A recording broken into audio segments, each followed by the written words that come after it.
Okay, not a normal stream that you would see from me, but I wanted to show you something outside of gaming. Something I'm working on. I'm a very tech-savvy person, as you can see. One laptop here, and plus this one. I've got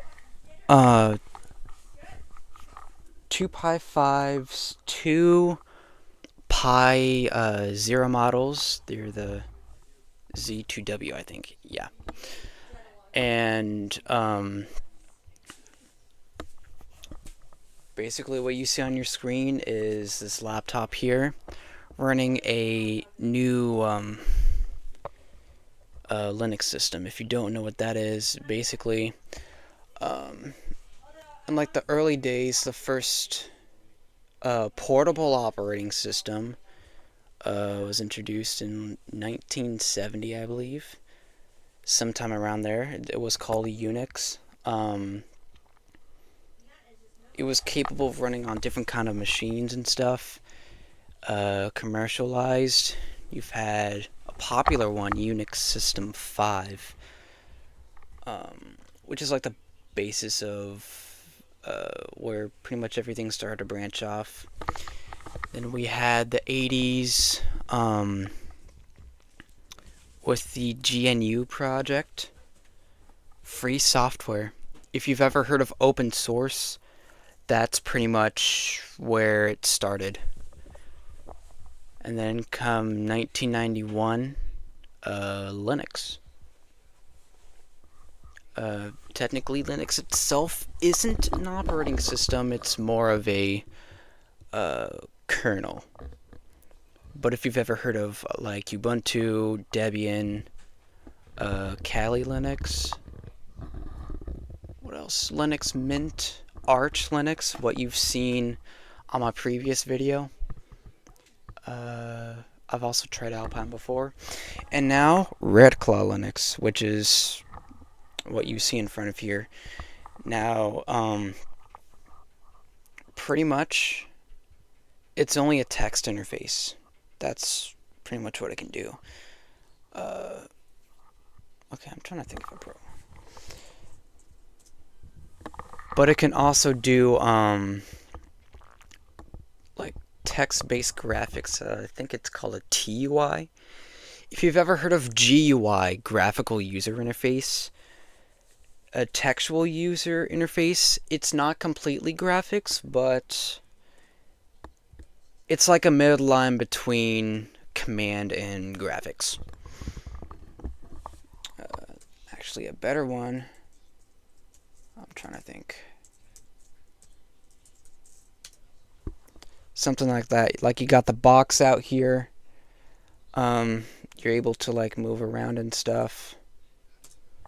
That kind of interface. Anyways, this is just gonna be like a casual stream. Actually, I might as well put on some music real quick.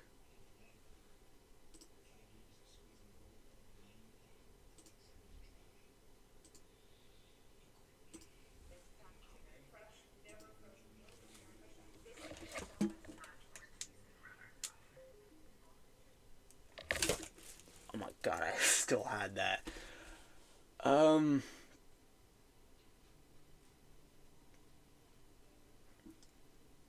Actually, hold on.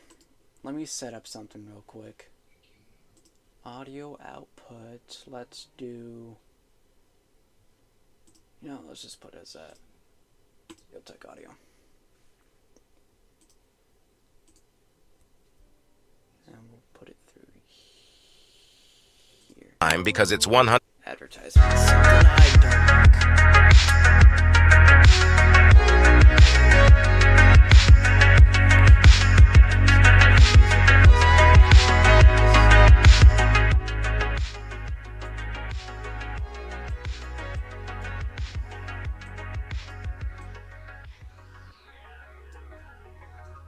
It's gonna be a little quiet, but that's only so that you can hear whatever.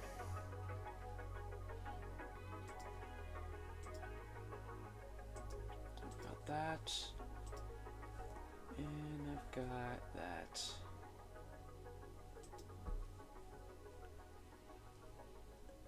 Of course, just like on my gaming streams, I have the two links, this time on the bottom left. Discord, so that you can see whenever I start streaming. I'm gonna take this keyboard over here.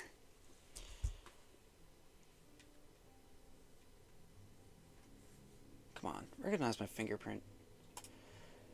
Okay.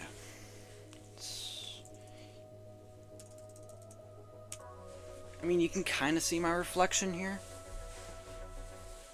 in this one because it's like a... I don't know how you would call that. Maybe it's like a... It's not a matte finish. It's maybe like a glossy finish. That is not my area of expertise. So pretty much what you're going to be seeing is...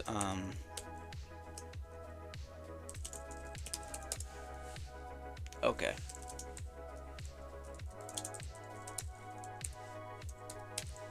Just a whole bunch of text going on the screen. I'm just building packages because, yeah. If you're confused at all about anything, feel free to ask. I can see the chat. I mean, why else would I stream if I didn't want to interact?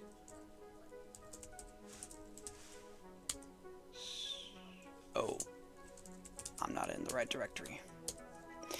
Yeah, stuff like that. You're gonna see a lot of that going around. And if you're wondering, this SSD right here, this Crucial one, it's 1 terabyte. Not really something you would need, like that much space you would need for a system like Redclaw. In the state that it's in, because it is quite a small system, actually. I'm trying to think. This is using 1% of this. Like, that's literally it. This line right here, actually.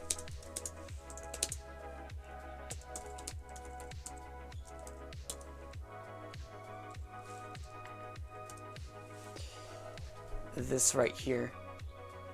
1% of that. Let me zoom it in.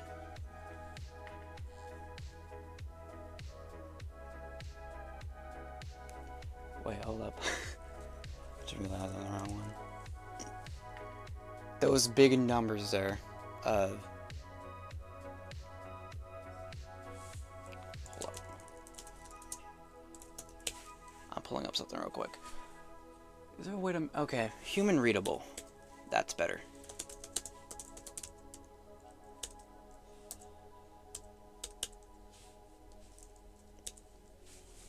Okay, there we go. It's only used 5 gigabytes. That'd be the size of, let's say,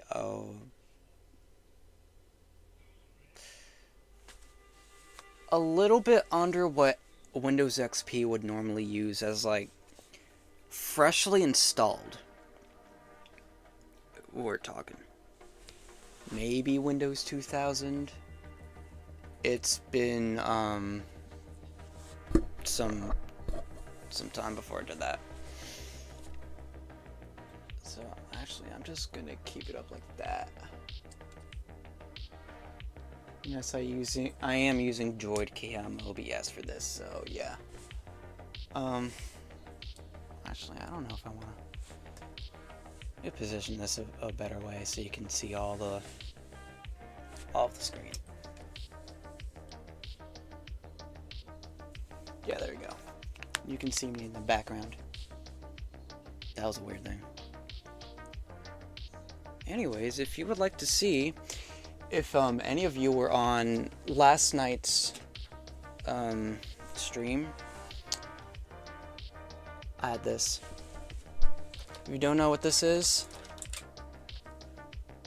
if you've ever seen those influencers with like speaking with this kind of mic, this is what I was using for VR Stream 21. That's why it was very loud and distorted. I can only compare it to like a griff mask quality, which actually some players thought that I was griff mask, just because of the mic was very loud and the quality was terrible. It was amazing. No, I'm just gonna do that. Alright. Let's see what I have to do.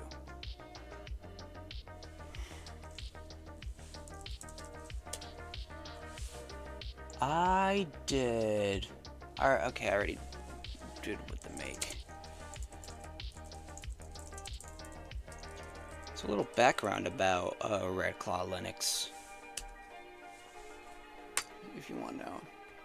That laptop there, that's just holding all the scripts in this flash drive.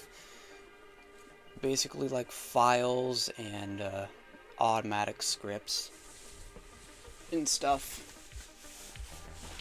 So yeah. So I'll also be editing that while doing so. Okay, it's been installed. Let's have a look.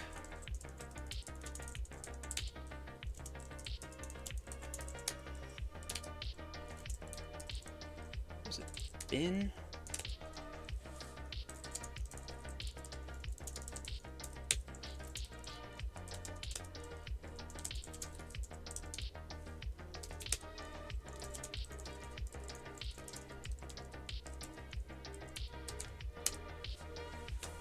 So let's remove dir file.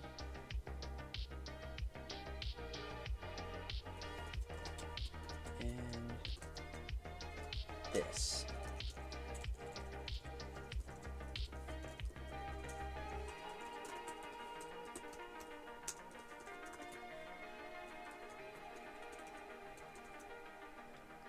Zero point 4.0.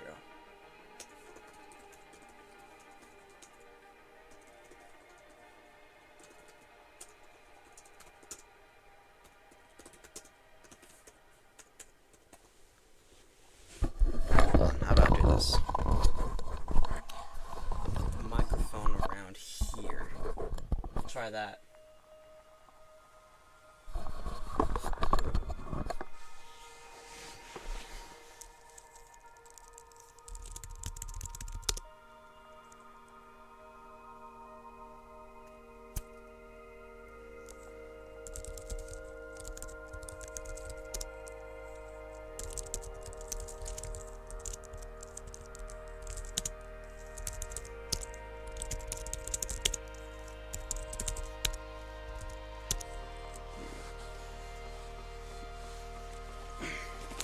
Also gonna have some food here.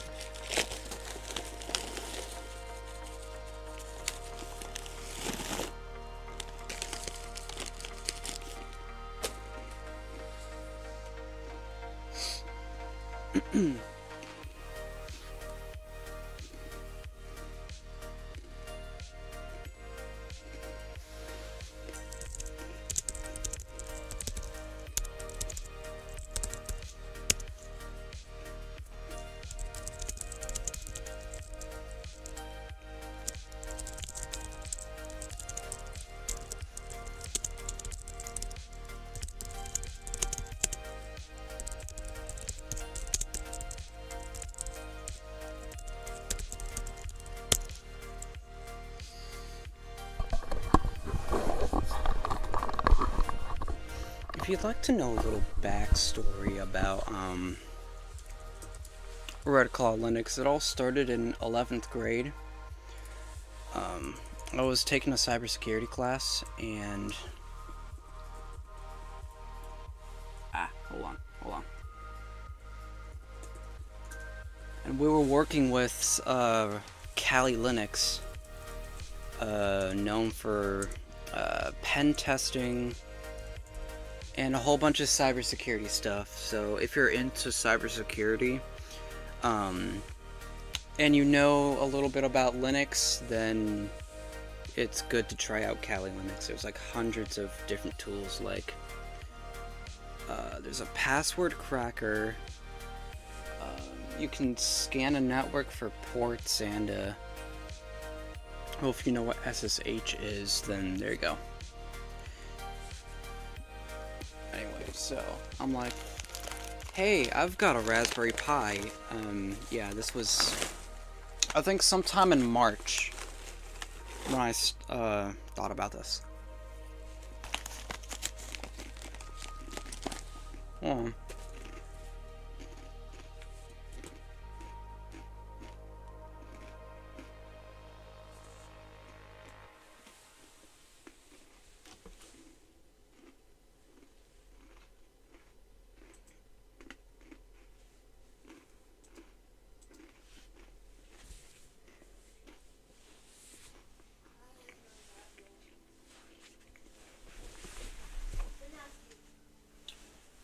Let's see, where'd my phone go?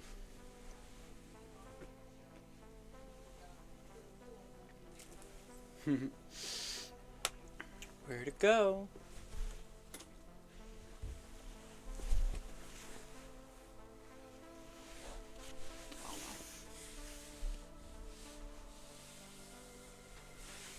I was hoping to see if I could add tags to that YouTube stream. Anyway, so we've already got Kali. It's a Debian-based Linux distro using DPKG or yeah. If you know what APT is, not the song, but it's a packaging tool used with the Debian package manager. DPKG. So I was hoping to say like, huh, if there's one for Kali, then how about one for RPM based? Feel free to look up what I'm saying if you're a little confused on what I'm talking about. Move that down a little bit.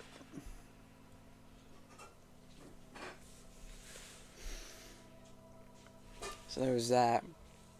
I turned to Linux from scratch. Basically, for 25 years now, they've offered like an online book that teaches you how to make your own Linux system from these source packages like what you're seeing here.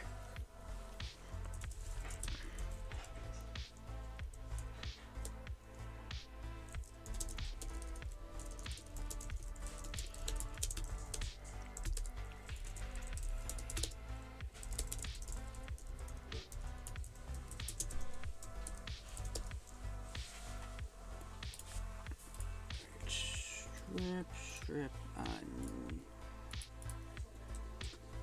needed PSL. So yeah, Linux from scratch plus the Raspberry Pi. And that was the start of Redclaw Linux. There's 4 builds that happened between March and it was either May or June. It went on until the end of the school year. And then I took a break.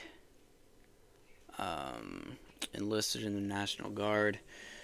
Started off of senior year, and I'm bringing back Redclaw, except for this. x86. I pushed a build out December 16th, which that date marked the 25th anniversary of Linux from scratch. Something went wrong. It was a bootloader issue. I'll get to that later. And then January 10th came another build for the Pi 5 again. And the setup script was broken, so I quickly made a video on how to install that. And you can find that on my YouTube channel. But now we're making another build for x86. This time, 2 things. First of all, make the bootloader work, because we know what happens when you don't do that. And second of all, hopefully my own package manager will work. Yeah. I'm seeing how well my package manager can keep up with stuff. So we'll see how that goes. If it doesn't go well, then I don't know what else to do. I might just push another build with everything that I put in, and then have like a few extras just to test, but we'll see what happens. Anyways, if you see this command here, strip, there you go. That strip command there, basically what that does with the strip unneeded flag, it actually says it here. Strip unneeded moves all symbols not needed by relocations. How do I explain that? That's a good question. How do I explain this?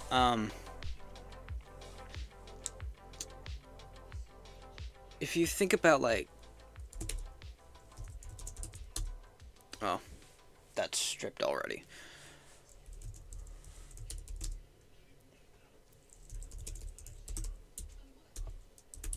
When you build a program, most likely it'll be built with debugging symbols. That'll help out with, let's say a program doesn't work right or a library doesn't work right.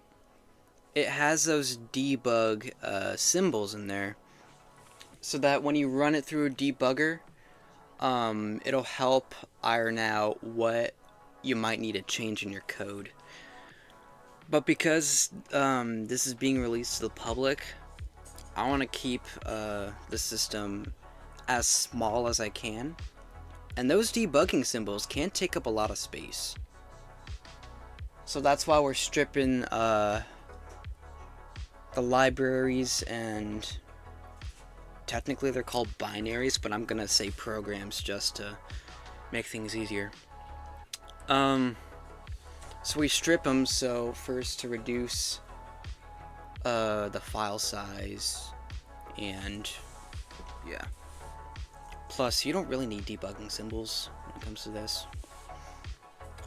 unless you want to, like, I don't know, push your own thing for it, something like that.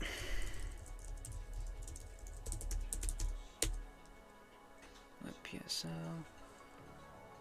Let's see.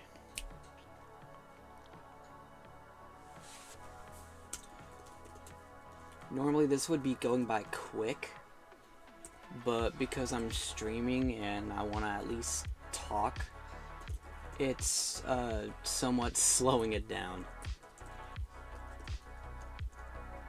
So I do want to apologize, but I am pretty focused when it comes to this.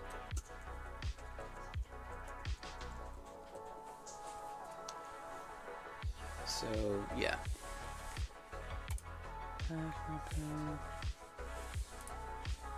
Like I said, I just wanted to show you something outside of gaming that I have been working on, and this is a passionate, this is pretty much one of my passion projects. Something I like working on. Because Linux.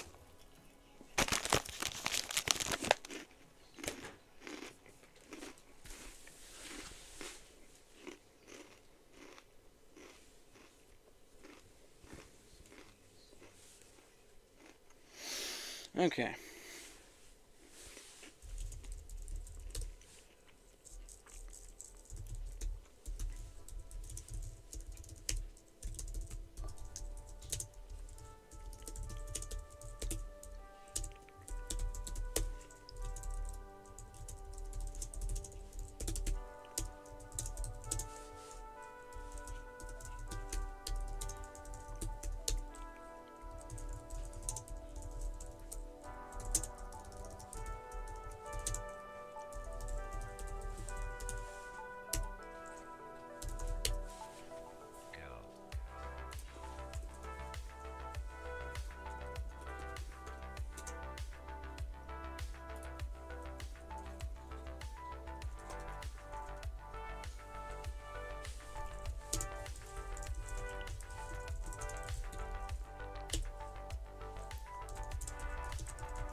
Okay. Let me have a look at what's in here. Let me type this in first.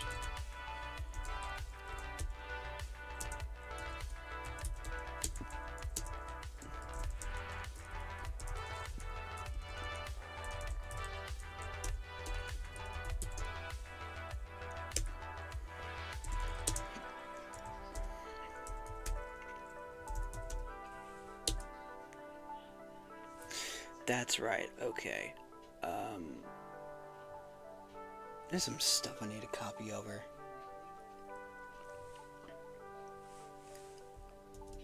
Let me go ahead and do that right now. It's this one. Let's see, what can I copy over?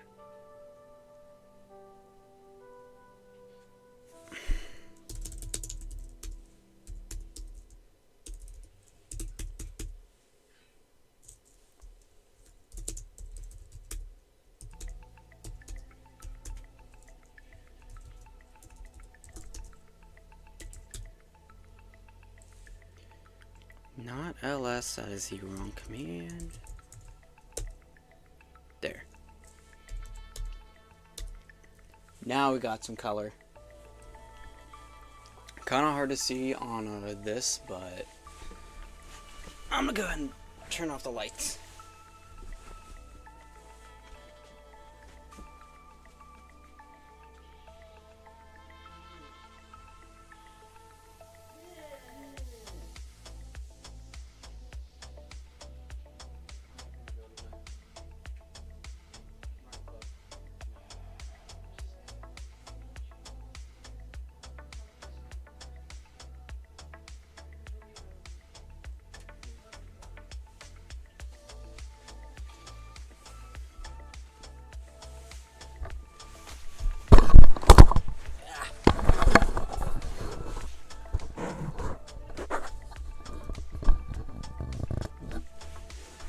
Let me have a look and see what this file is.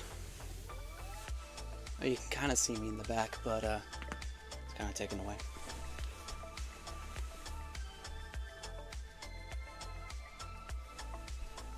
Let's see how dark we can get this. Maybe. So it's...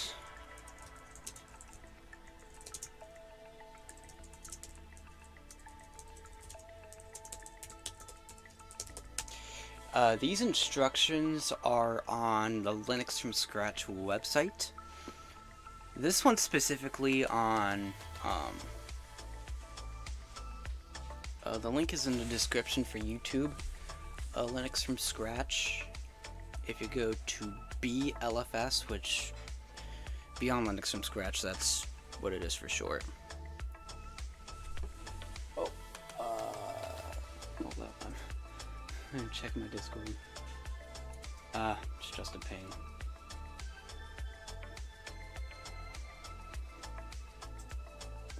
Nothing important.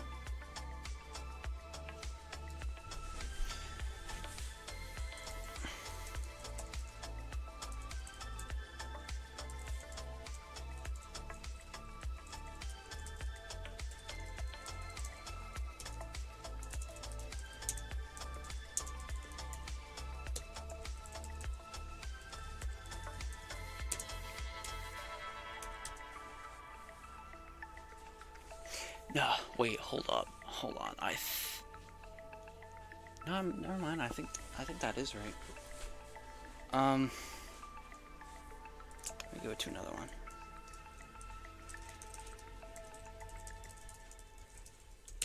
There we go.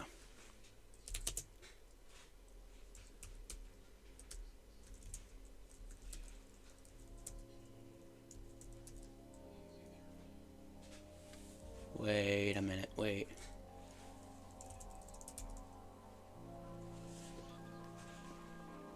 Yeah, I don't have the wolf.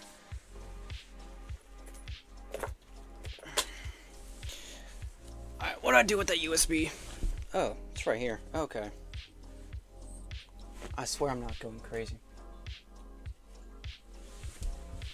I need to have a look at something.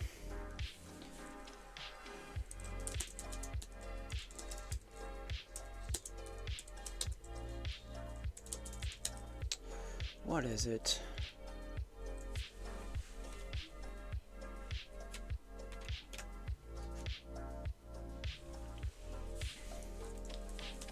So can you not like read that? Thank you. Was it that hard?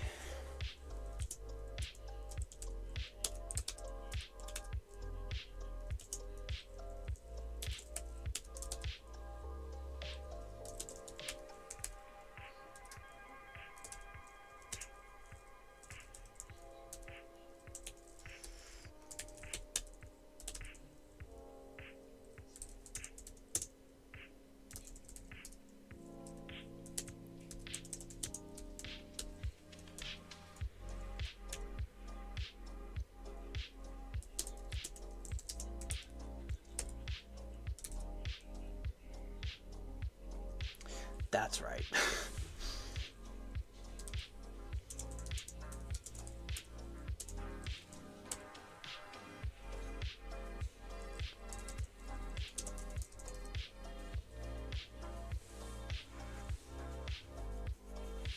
Now wait, hold on. That wouldn't be the right one.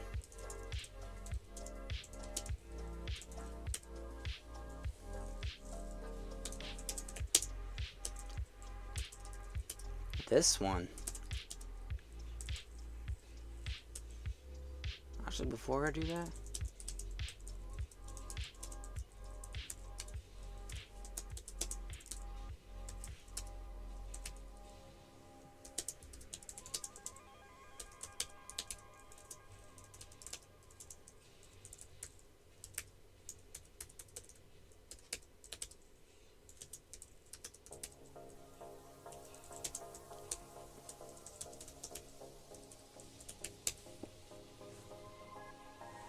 hold up. So it's not this one. It's another one. Okay.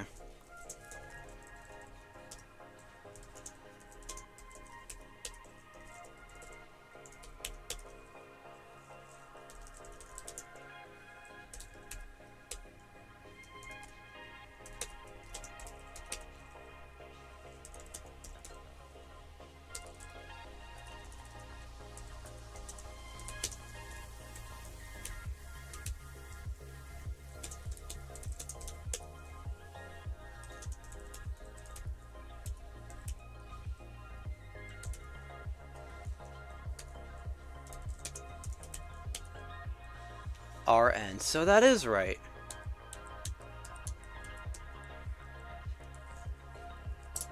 Okay. Move that back.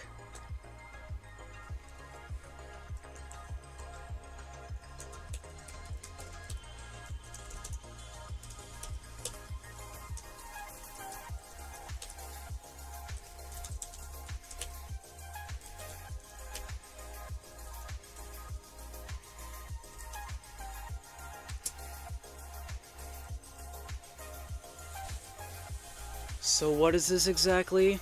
I don't know how long that message was there. So, if you know, like, let me ask you this first. Do you have like a computer or something? Like a laptop, kind of like this?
I do, and I'm guessing you're building your own OS. Yes, if you've heard of me talking about that, this is what it is.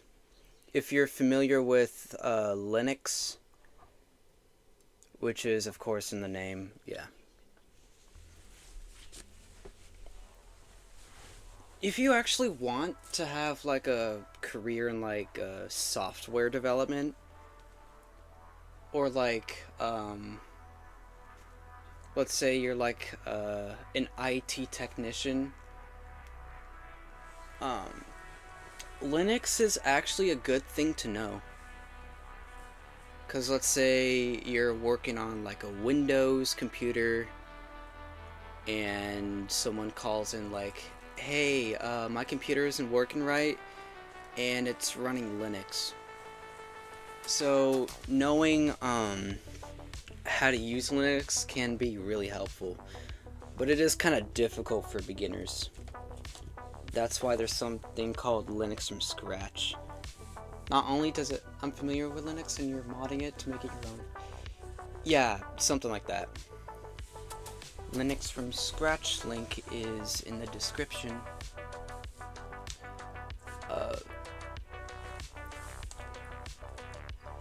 Also, the best OS ever made is called Amog OS. Nice. If that was actually a thing, I mean, it wouldn't hurt to try it out.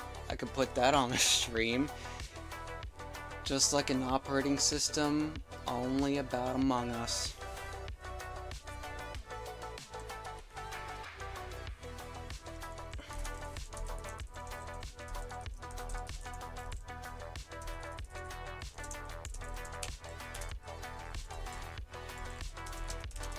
I also have a laptop right beside me.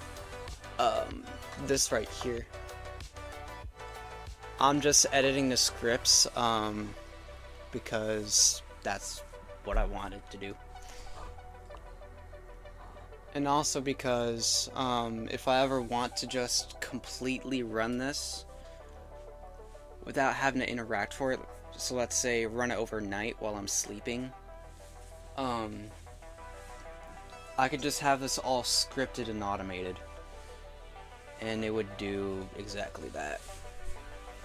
So I'm building stuff here, but I'm also making I'm scripting over here.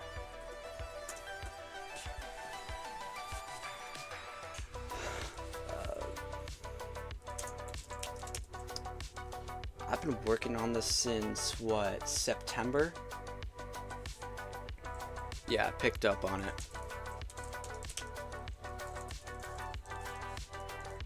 If any of you have a Raspberry Pi, like the Pi 5,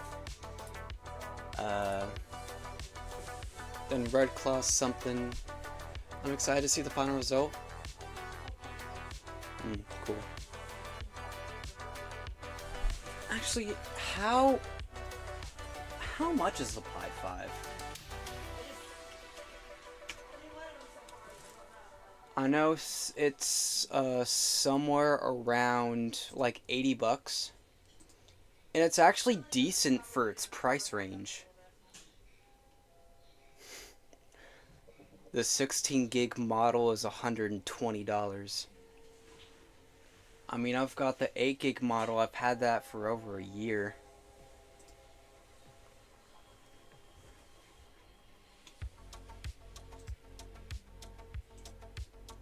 About the 8 gig model. Let's check out the price for the 8 gig model. I think the last time I checked it was like 85 bucks. You're not helpful. This thing ain't that helpful.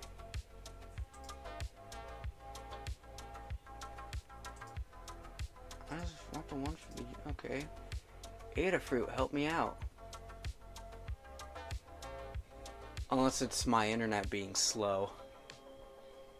Well, then that sucks. I'd assume they're all... Yeah, it's 80 bucks. So the 8 gig model of the Pi 5 that I've got is 80 bucks.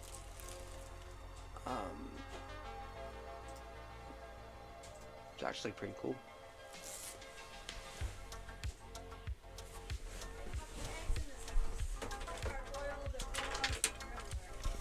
Yeah, it's this thing. I'm gonna open it up real quick.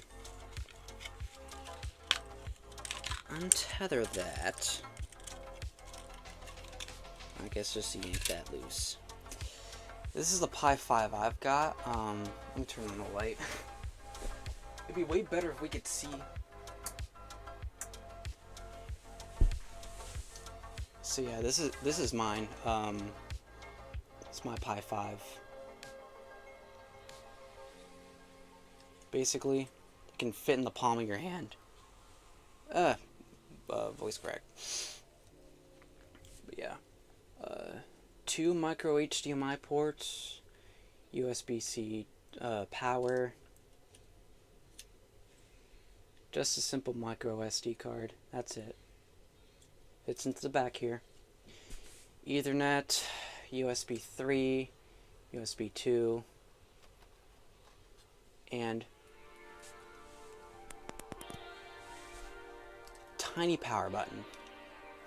What you've got on top of there is an active cooler, and then this board right here is an AI hat. The Halo 8L chip, 13 trillion operations. That's the max it's got. But yeah, that and this camera module 3 with a random stand I found for it. I think for a while I was trying to, I kept having to reinstall Raspberry Pi OS on this thing, and I don't know what the problem was with it, but I think it had to do with a read and write error with the micro SD card. Ah, come on. Well, hopefully that still works. I dropped my camera on the ground. Anyways, I have one build of Redclaw that only so the latest build that I published, the one on January 10th for the Raspberry Pi 5, that's the only build that works. Like, you'd have to watch the video on how to set it up, but that's the only one so far that works. And also, coming back to stripping symbols from programs, it's good to strip debug symbols from libraries and programs. It is not good, however,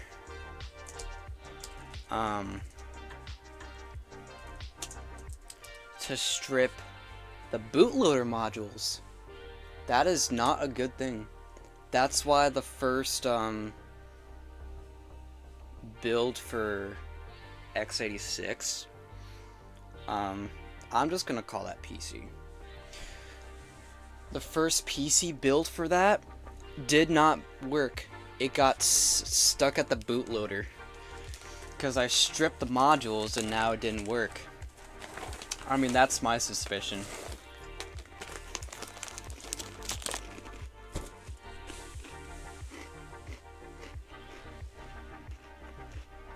I mean, for Raspberry Pi, you don't have to deal with that.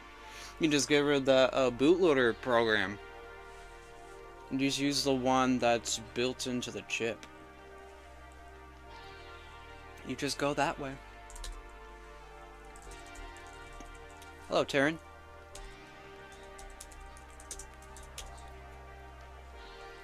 Like I said, this isn't your usual Scottimus Prime stream. I'm just showing everyone a project that I am very passionate about.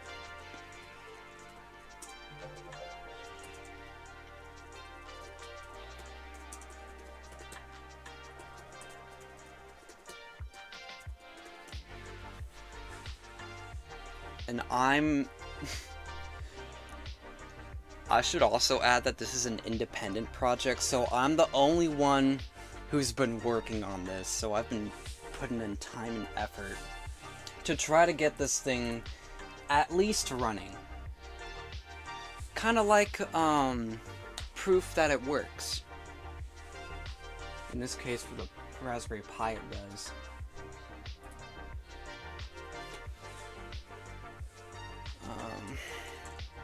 Lib.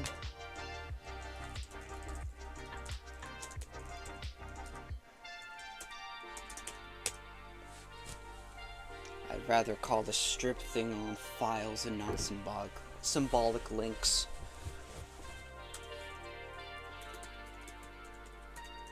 P11 KSO 0.4.1.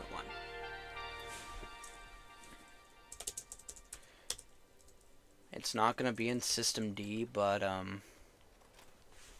I like to have it in there. Ow.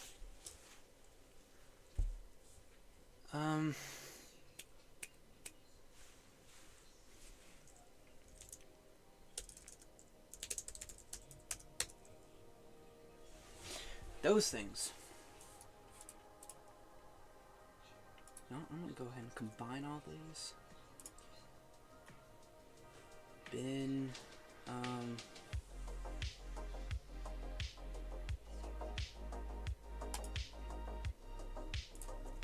hold on.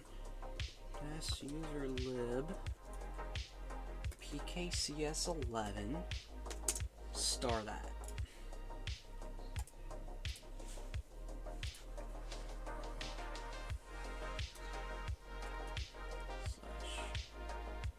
cs11 lib exec p11 kit p11 kits and that.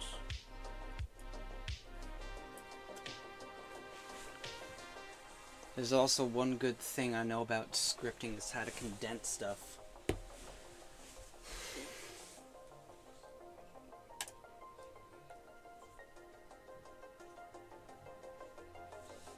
Now I'm trying to think about something else. Let's see, get rid of lib there. Bracket that. Bracket that. If I had another camera, I would have changed the setup for this. Actually, nah, I'm not gonna do that. Exec that. Yep, that'll work. Strip these.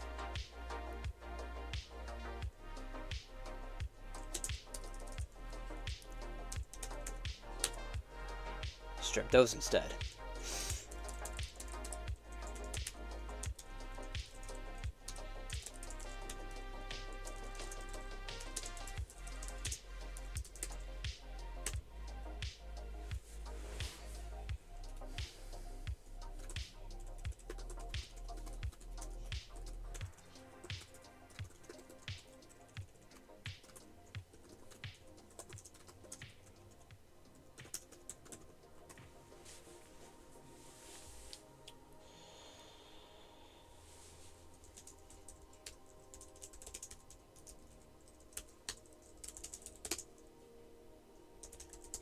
Makes yay.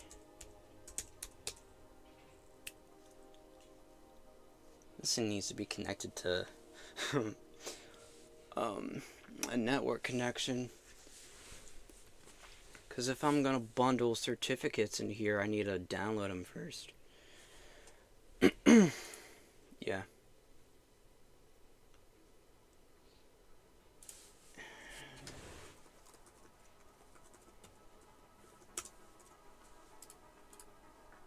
So get rid of that. Okay, so our first post thing.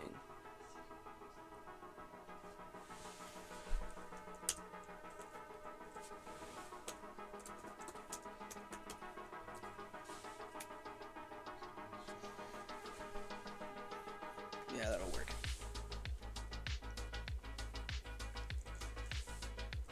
Make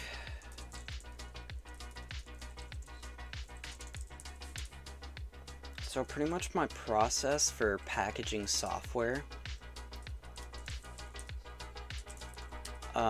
is just first the configure line, then the make line, then the make install line. And in that make install line, I'm putting in a dest dir variable so that I can have a look at each, well, not every file because that would be a whole bunch. Especially for the systemd package, that is a whole bunch.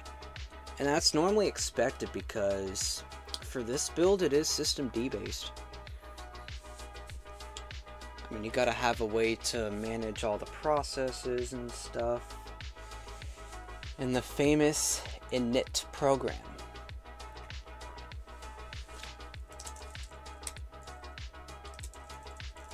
Let's look in here first. There's not gonna be anything to strip in here.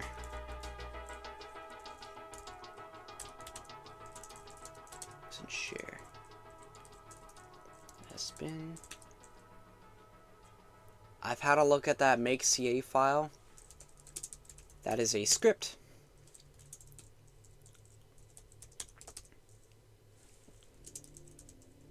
But what is this? It's probably also a script. Yes, it is. You can actually look at the repository for this on GitHub, and if you have a look at the source code, it's pretty much just bash scripts. Because I mean, Linux from scratch, one of the base packages is bash. Born again shell. Of course, there are other ones. ZSH, there's dash, all that stuff.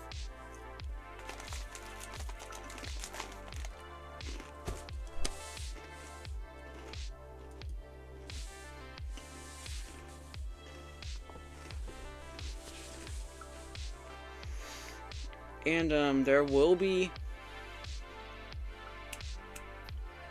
the option, if there are multiple shells installed, to choose your default one. So that'd be cool.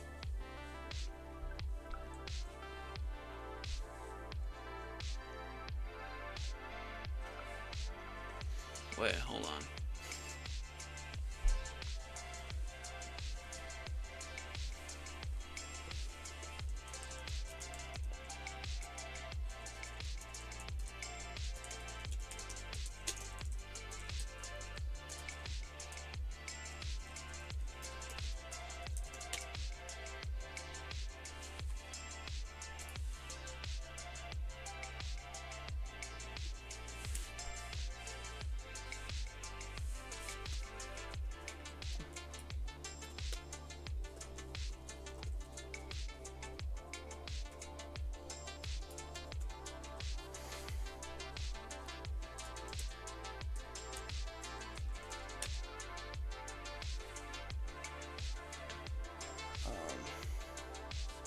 Wait, no, I can't do that yet.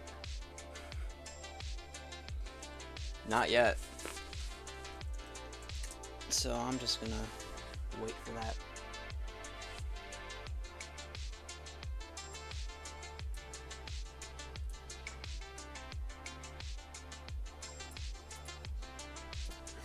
Yeah, I think we're gonna do that instead.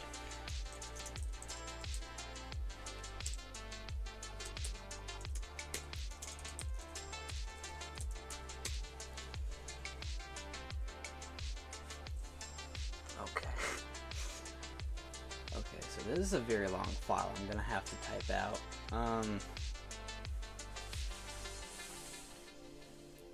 Just a file I need to do something.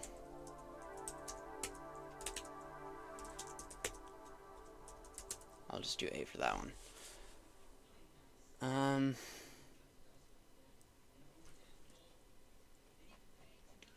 Okay. Let the torture begin. I have to write 25 lines.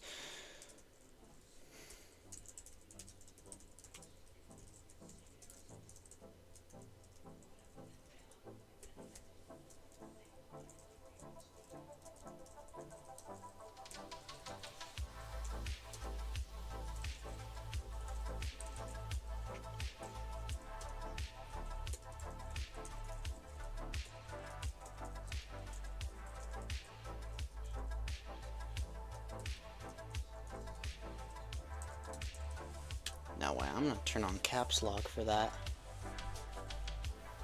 For everything except for the Y's.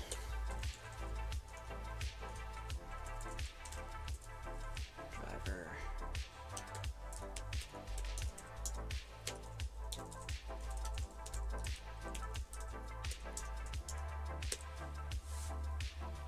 Let me do quick. Config backend, config CTRL, iFace, debug file, debug syslog, debug syslog facility, driver NO80211,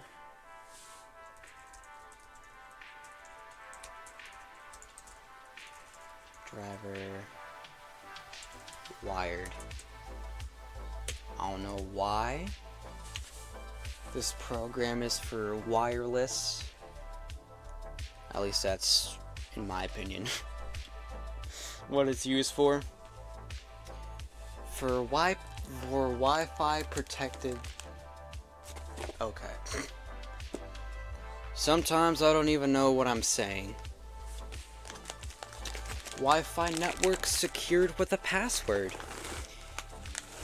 I assume you've all seen WPA2 before.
GTC, Leap, MD5, MS Chat V2, OTP, PEEP, TLS, TTLS.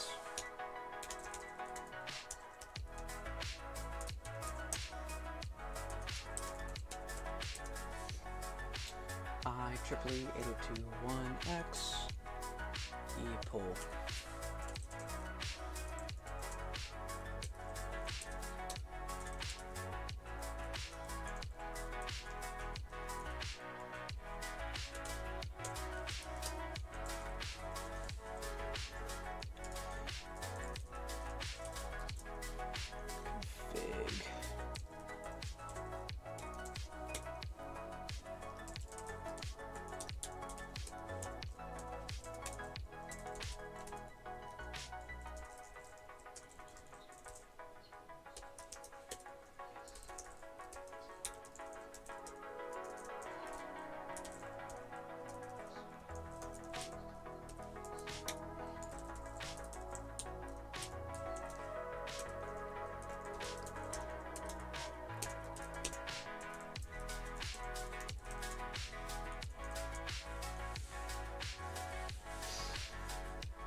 UI6, Libnl, Pure Key, PKCS12, Readline, Smart Card, and WPS. And then C flags. That should be it. Thank God.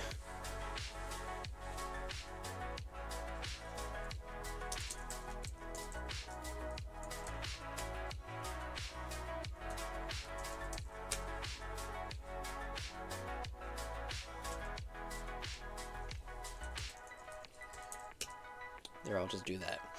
Save it, and then later when I have to rebuild this again, add it with dbus support. So that's something else I'm gonna have to change.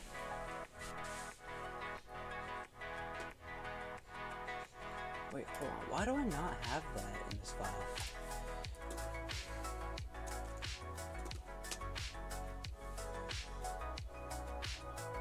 Where's for a while that I was trying to figure out what the problem was for... Oh, that's right, I'm not connected to something.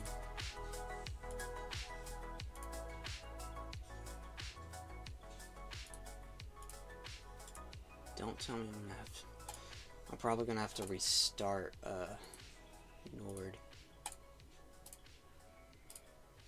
Turn off Wi-Fi. Turn it back on.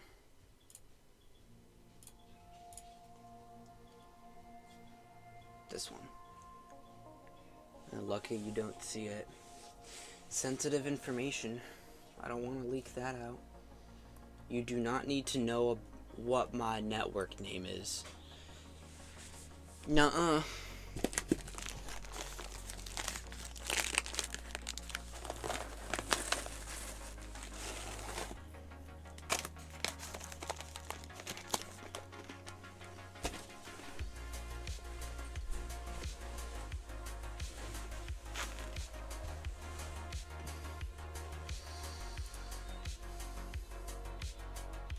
And why is this not working?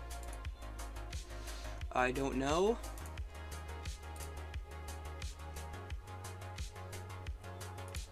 I'm probably gonna have to restart my PC. I know, definitely restart my desktop. Actually, hold up. Let me check Task Manager real quick, see how long it's been running for. Most helpful. 3 days. This laptop here has been running for 12. Probably even 13 at this point, so it deserves its reboot. Like, good God. And it's being slow as usual.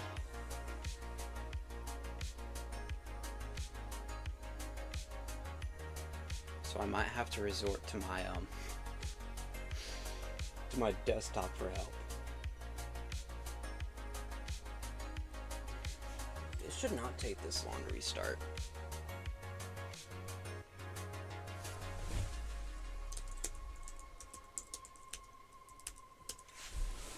I'm gonna go back in here real quick. Luckily, I've also done development on this with my PC desktop, so that's cool. I just need to add a few extra lines to it. 1, 2, 3.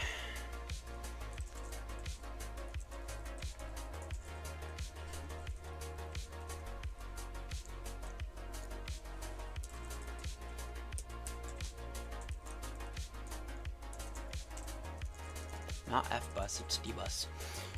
U, Y.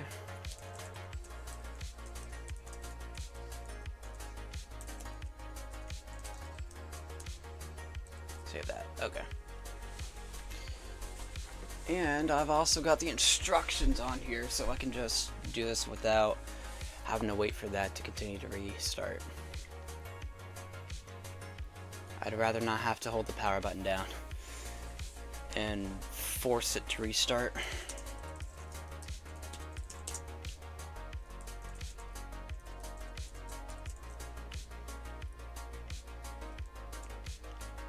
Make BNDIR. I think this pretty much just hard codes paths into it. Hard coded paths, so I don't think it can move anywhere. No, I'm not building that part. Oh, cool. Oh, good. It finally decided to restart.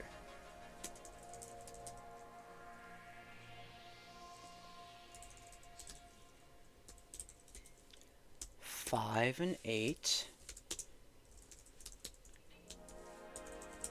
System D.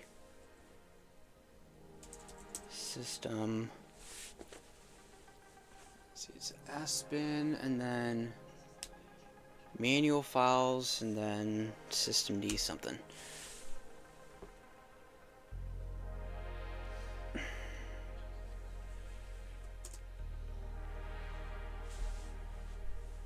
It's still restarting. My good God.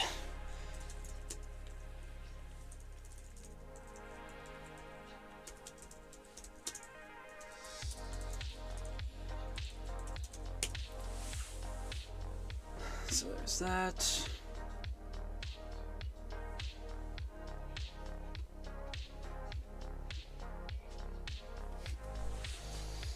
Yup. Force restart this.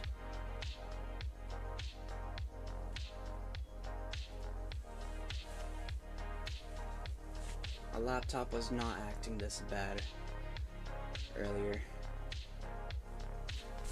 Actually, before I left from school, I installed some Python modules on it to use it with like machine learning and AI stuff, so pretty exciting.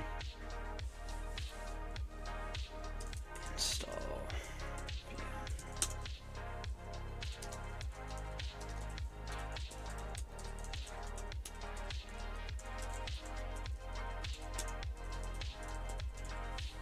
User has been.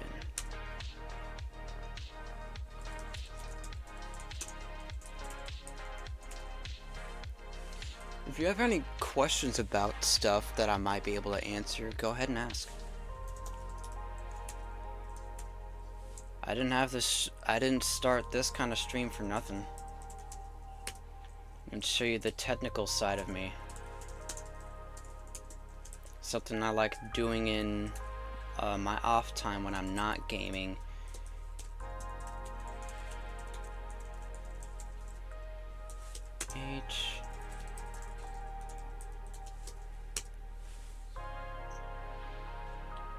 Your fingerprint could not be recognized. Give me a break.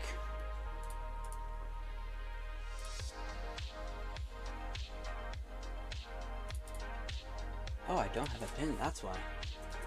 Code.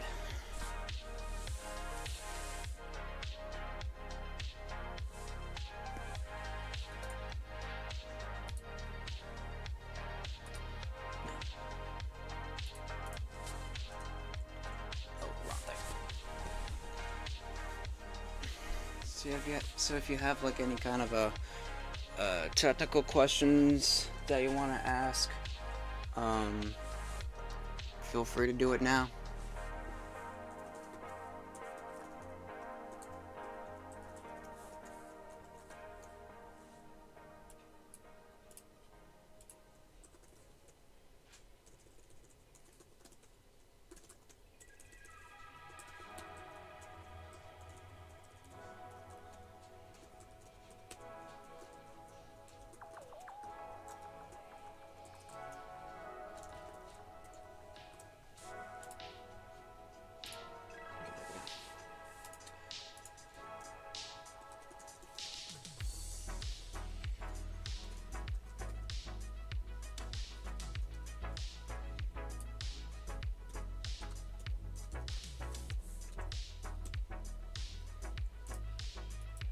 Stop. I just want to type.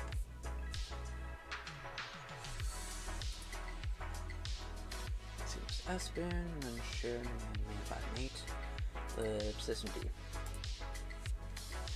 Yep. Exactly that.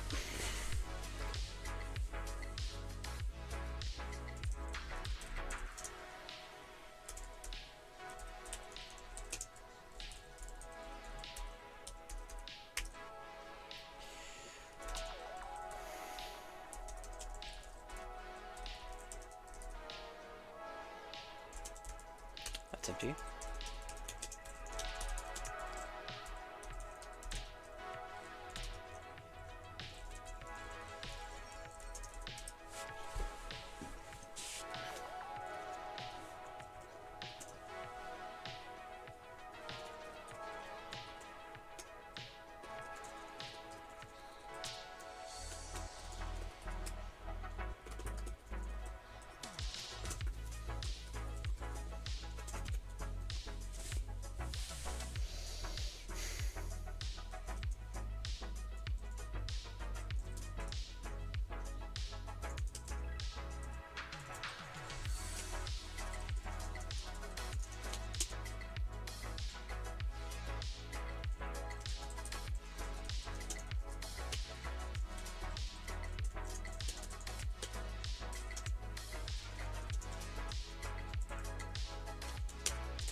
so this one I'm gonna have to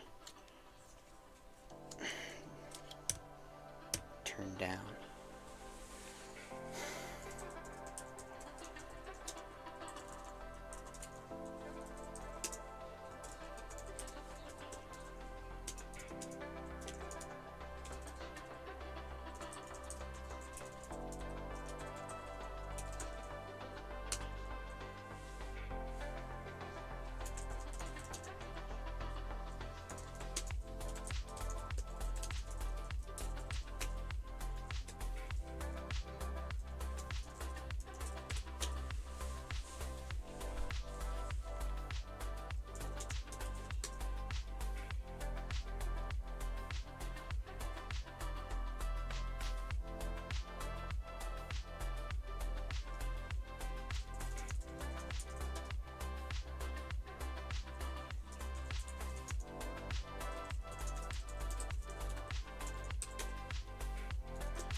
Alright, back up.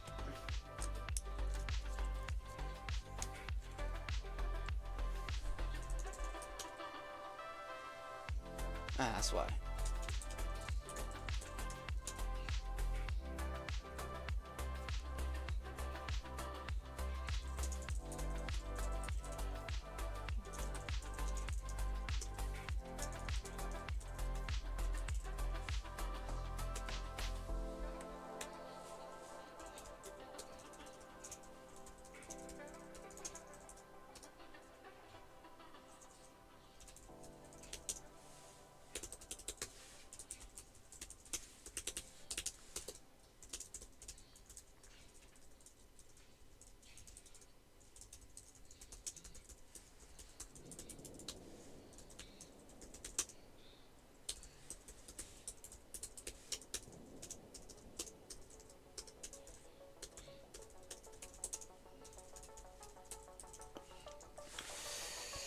So if you'd like to have a look, these are some addresses for public DNS servers if you don't want to use the one with your router, or a separate DNS server if you have that kind of network setup. You've got 2 from Google and 2 from Open.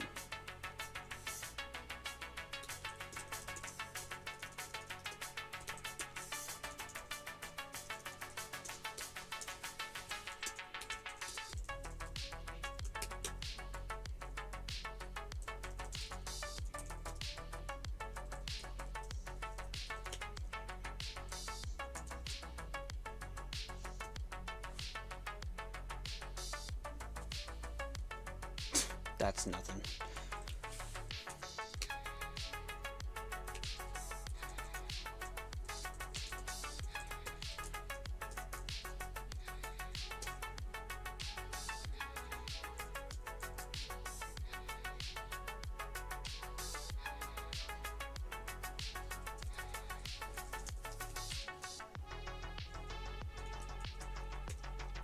I'm probably gonna have to reboot it.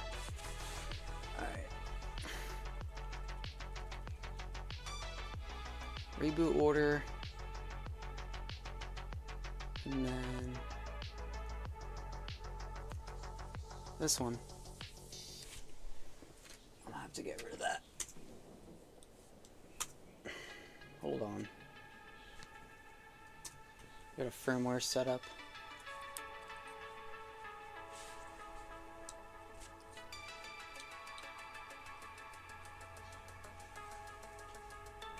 F9.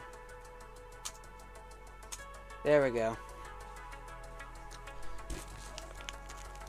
I got a brand new kernel, so it was also a good idea to restart that.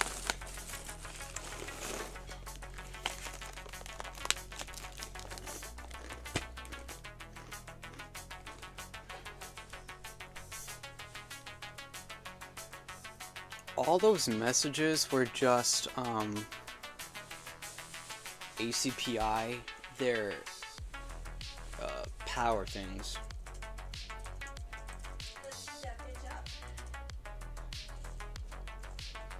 excuse my mom's language.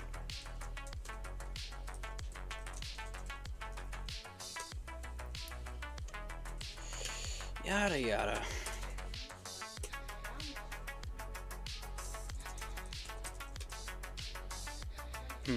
Hold on.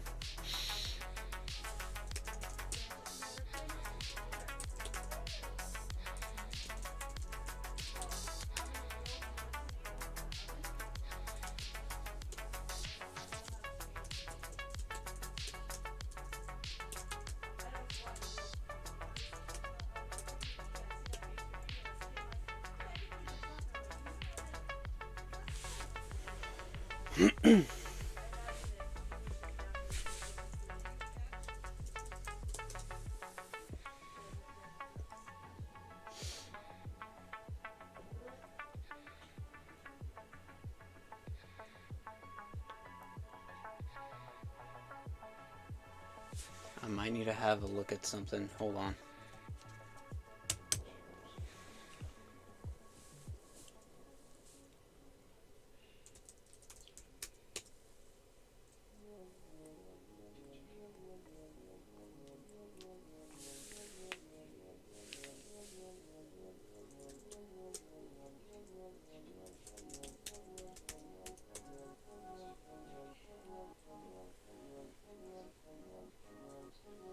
No, I got that right.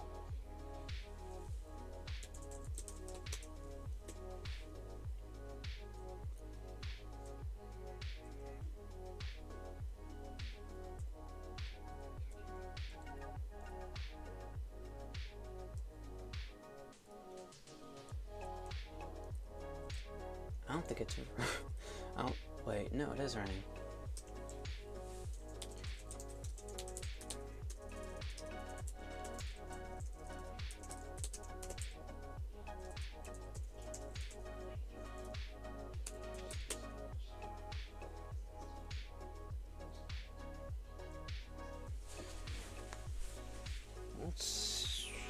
Thing says it's connected.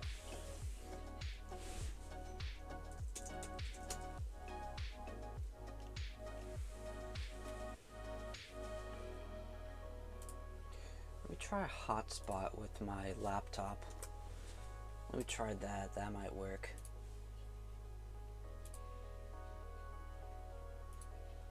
Ethernet Wi-Fi. Yes, it does. Bruh. Okay.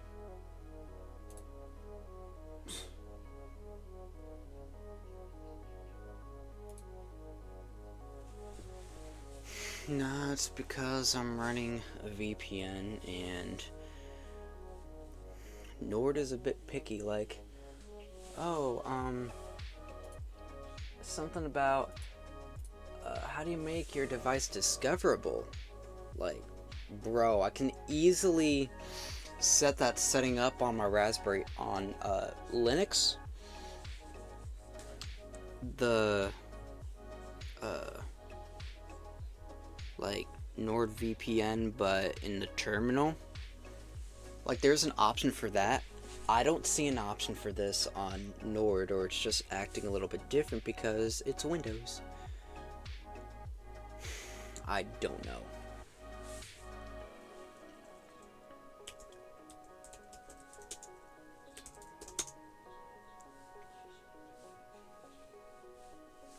Status.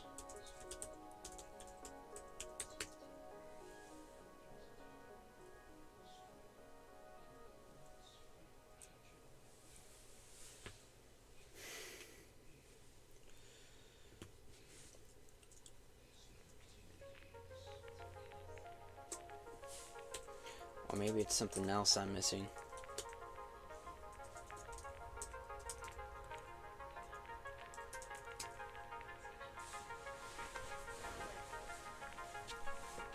Alright, I probably need to have another look at something. LFS.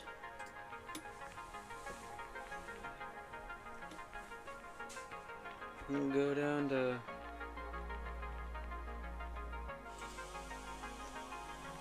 I think I know what it is.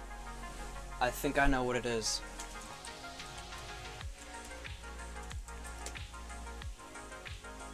probably this thing. It's trying to fetch a non-existent driver, or hold on, let me bring this up.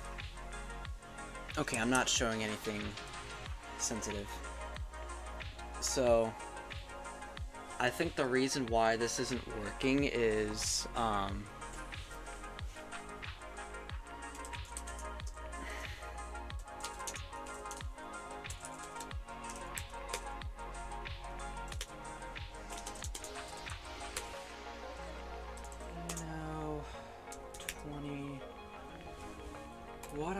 what did I have for this? Let me have a look at one of my scripts.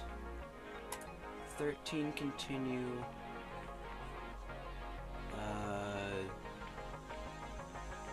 What is that? I don't know what that is.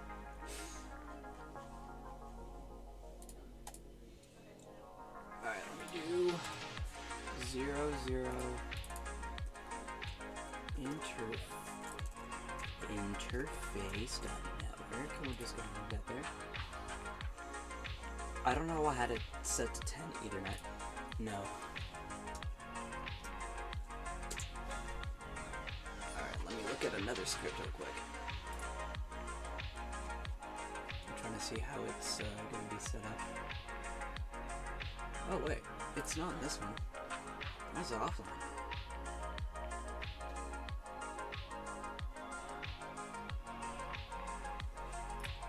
So I did set it to 20 wireless, but for the moment,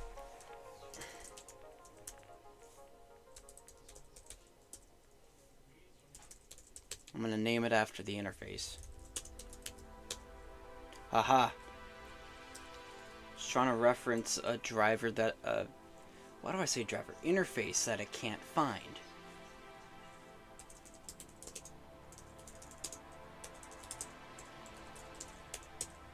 Let me try that. And we also try this.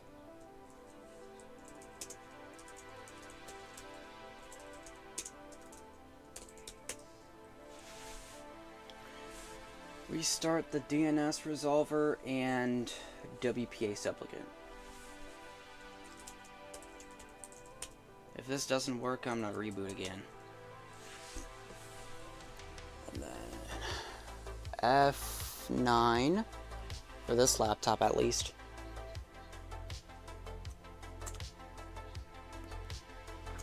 I should probably change that. The thing in Grub. It works fine when I have this inserted because this also has Redclaw on it, but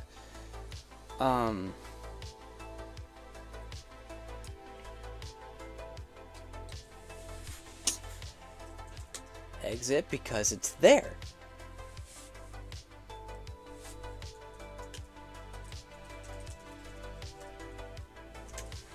Sometimes I edit stuff with this. Let me have a look at this. That's fine. I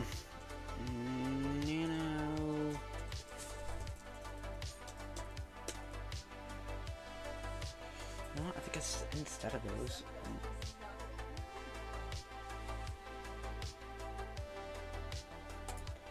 I bounce back and forth between different things, so it's like between, oh, build packages. Oh, why'd it drop me to a shell? Connect to the network. A whole bunch of different stuff that I bounce back and forth between.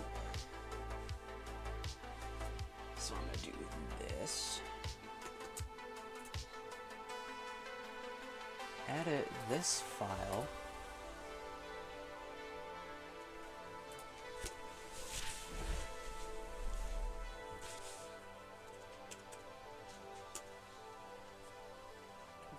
Fstat, hold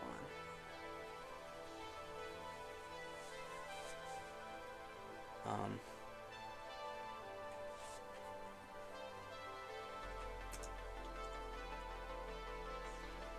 Fstab and grub.cfg.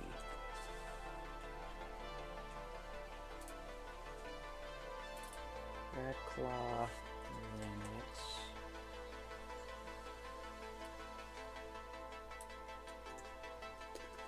RC.2.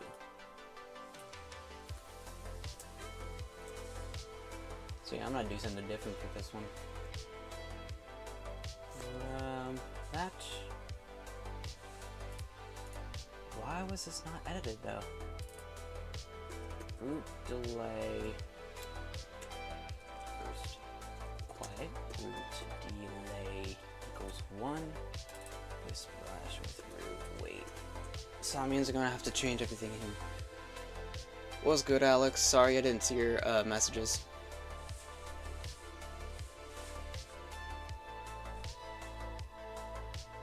I'm just going back and forth between stuff. So if that's gonna work there, then that should be good. That,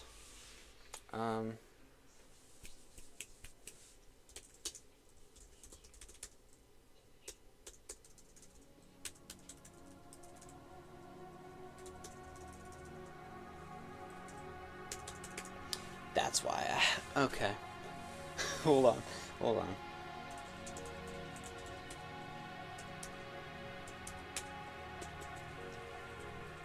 I'm gonna change something real quick.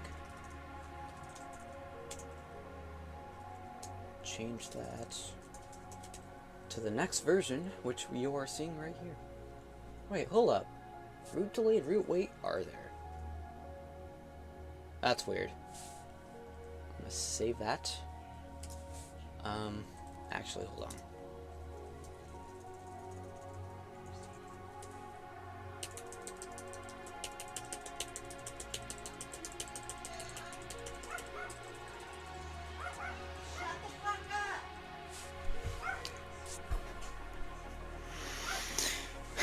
You're gonna have to deal with that, I'm sorry. I was hoping that, you wouldn't hear that, but I can't guarantee it 100% of the time. I try to keep stuff that I don't label as unrated, like, profanity free, but of course, you got other people in this house who don't watch their mouths. So here is a simple set command. Let me go back here. This extremely long thing. If I do believe that it works. Said.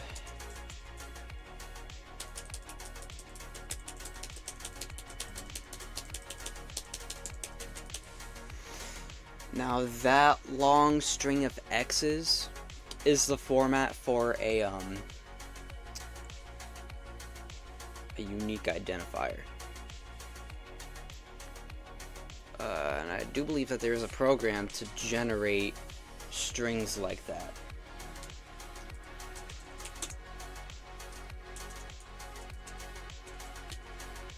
SDA2, I believe. That should be the only USB device plugged in. Well, in this case, a drive.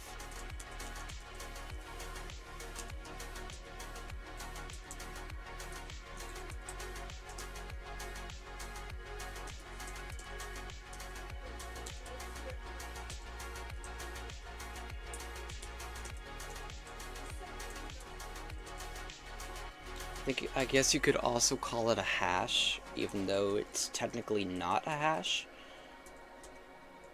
0 through 9, A through F.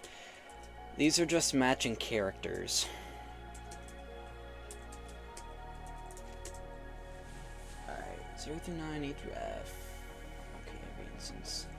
8, 4, 4, 4, 12. Close that, close that. Close that, close that.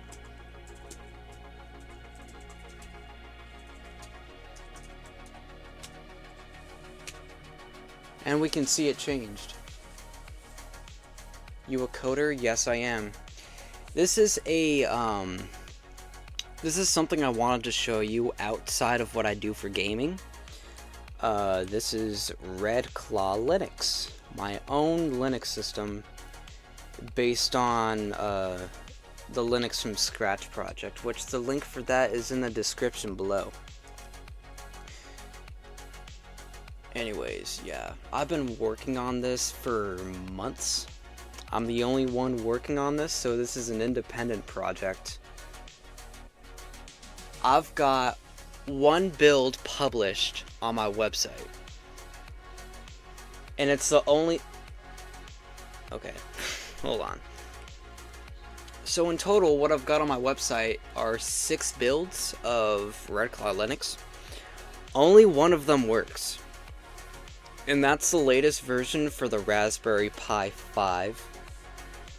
And you have to watch a video in order to set it up. I mean, you can also use the configuration guide, but I'd recommend going through the video, because I show you what to do.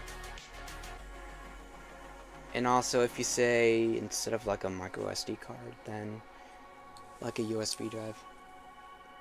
How to Ucode, bro, please? You wanna learn how to code? I mean, stuff like this is very advanced.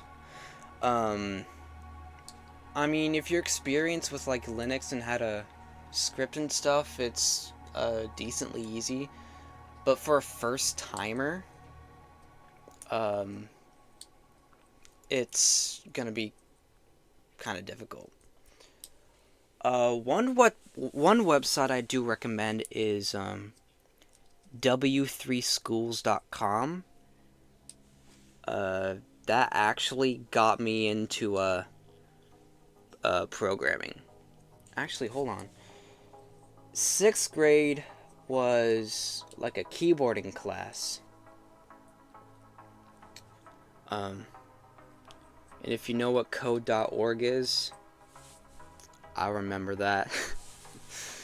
I actually liked that site. Oh, hold up. You know what I should have done? I should have added a browser source so that you could see the chat. Oh, there we go.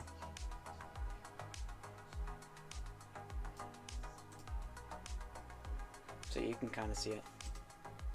My bad. Luckily, it kept everything.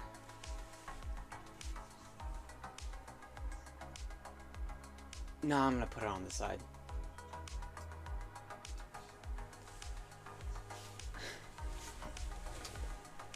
So yeah, I'm gonna actually post this in here.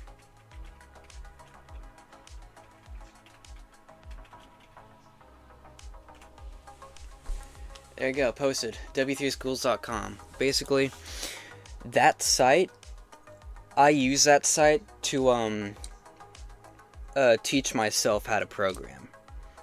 From like websites to Python, some Java, C++,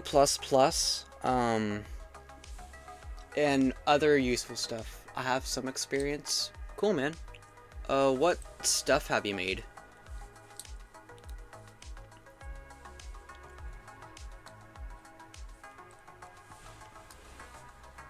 Let's continue on this.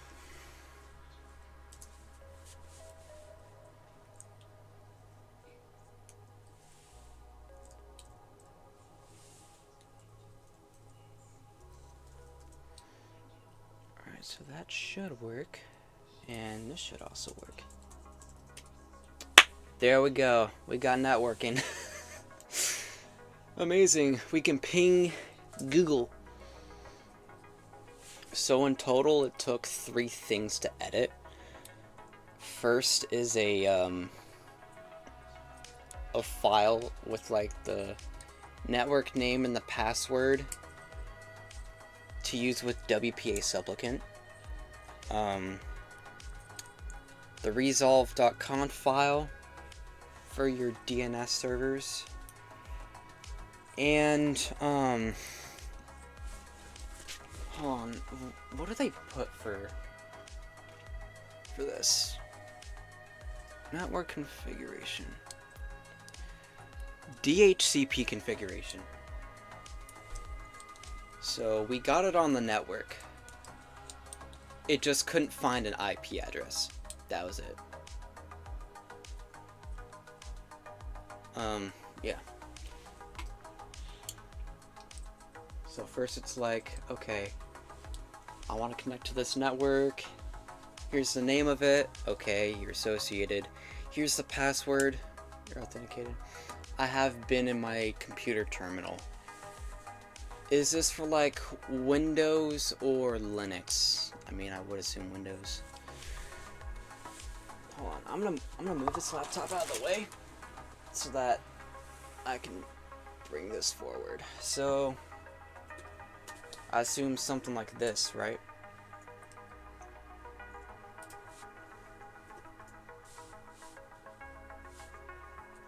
Like D drive.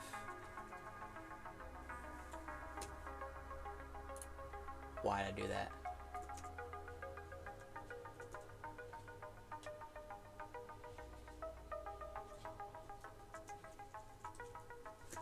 Like you could have a look at your System 32. All that stuff. Windows, gotcha. But yeah, something like that. Move that aside. Linux is its own different thing, but it is actually a good thing to know stuff about Linux, especially if you're planning on doing like something in the IT field. And I mean, if you want to experiment with Linux, it is open source, so that's cool. You don't have to like pay for a license to use a Linux system. Unless it's like proprietary, like, hold on. What is there? I know there's Oracle Linux, Red Hat Enterprise. I think those are the only two. I could be wrong though. Though I think you need an account for those. But I would have to say, like, at the basic itself, most Linux systems are open source and free, so all you need is a laptop and a flash drive with any kind of Linux system loaded on it. Once you install that, you can get to work. Can you put it in chat? Put what in chat? Like stuff about Linux? I'm kind of confused. If it's something that I said, that's... Sometimes I don't even remember what I say. But then again, that's just me.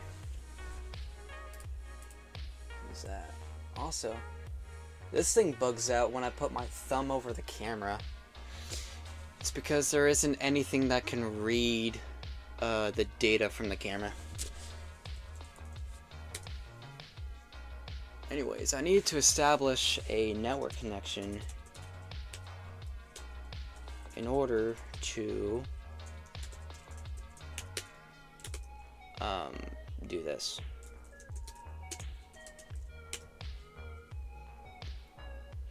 Necessary util not.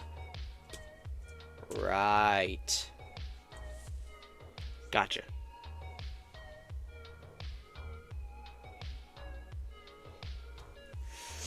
Look at all those certificates.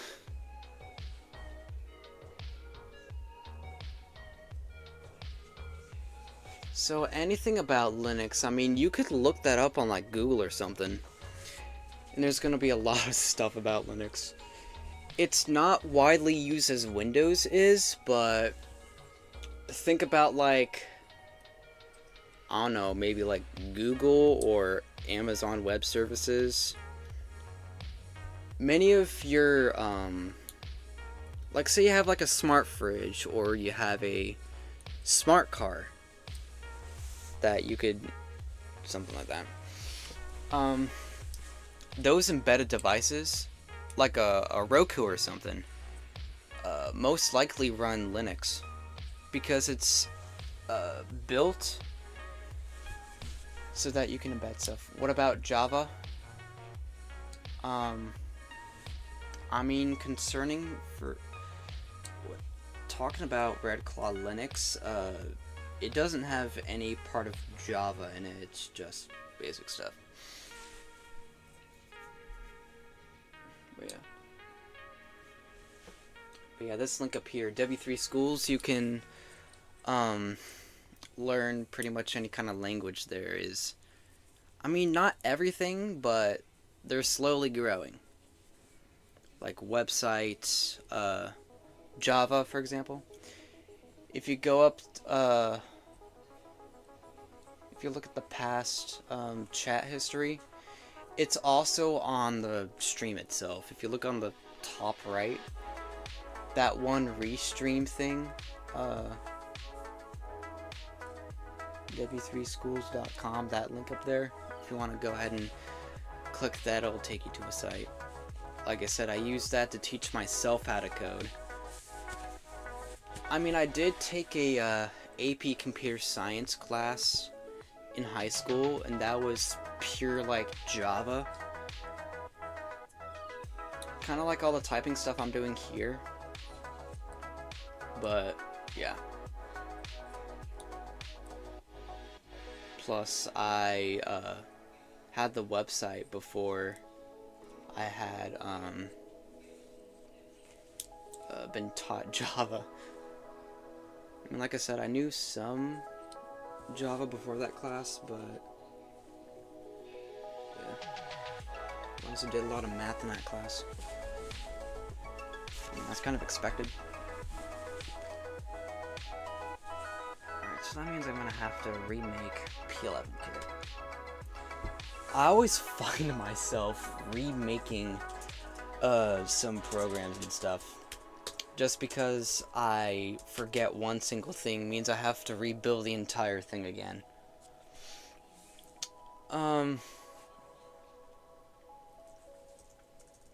Said 20 that D.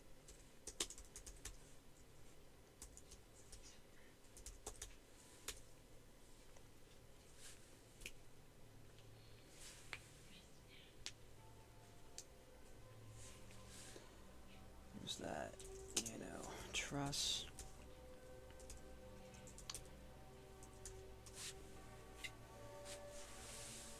So when it comes to like text editors on this thing, one cool thing okay. I need to think before I talk, or else I'm gonna fumble words and stuff.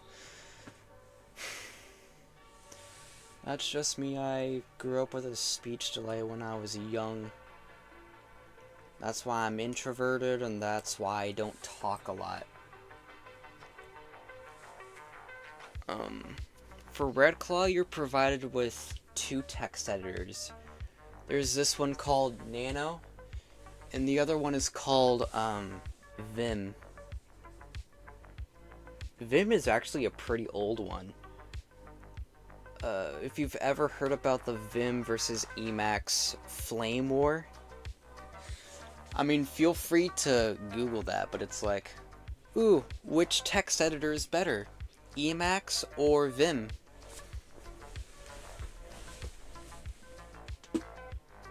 Alright. Vim versus...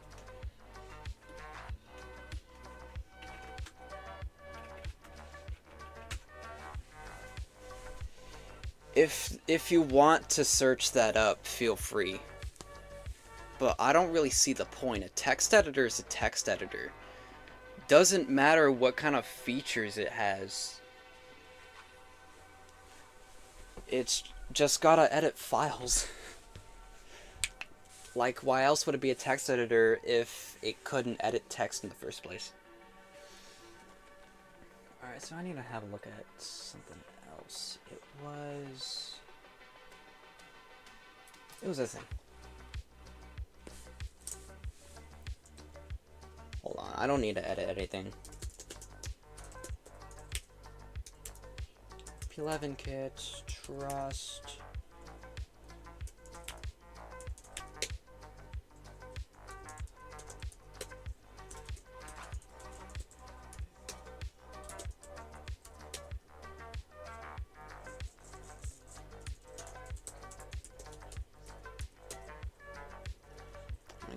N flag because there is a program not installed that we need to use that. So anything with an N we can't do because we don't have NSS installed. Let's see, after that, I mistyped that command.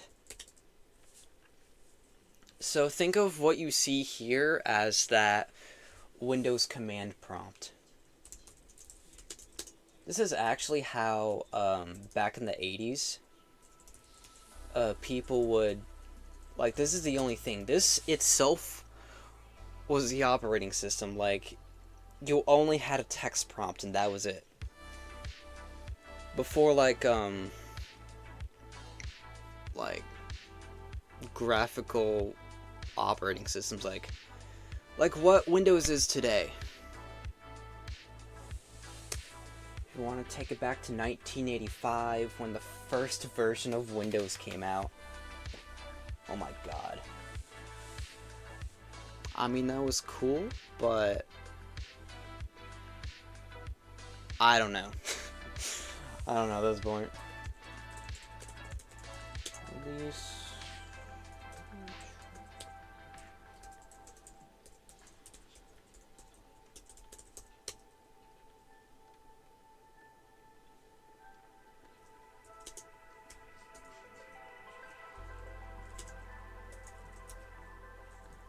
I didn't go into this. There we go. Mason and Ninja compared to the classic make style build systems. Who loves a build system made with Python? Because that's what Ninja is. You've got Mason and you've got Ninja.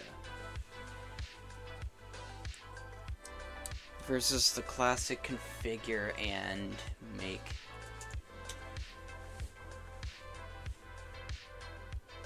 Alright, installing that. I didn't even make the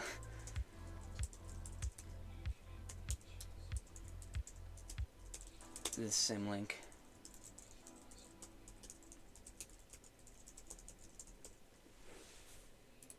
Test.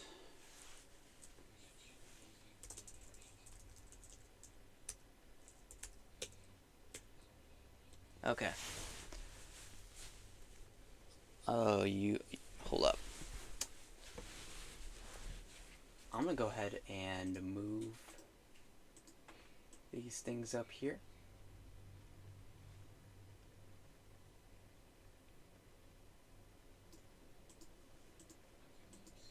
There we go. So it's kind of hard to see. Let me turn off the lamp.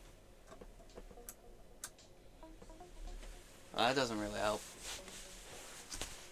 But if you were to see it in person, that is blue text. Oh, there you go. That is cyan text.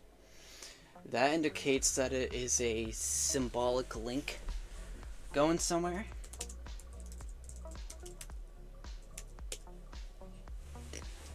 Symbolic link to that file. It's destination source. It's kind of hard to understand at the beginning, but you understand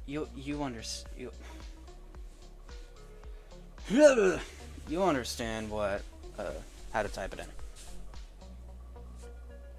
I fumble with words too much. It's not even funny.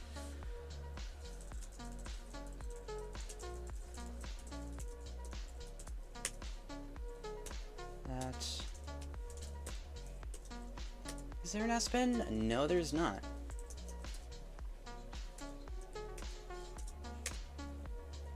That lib.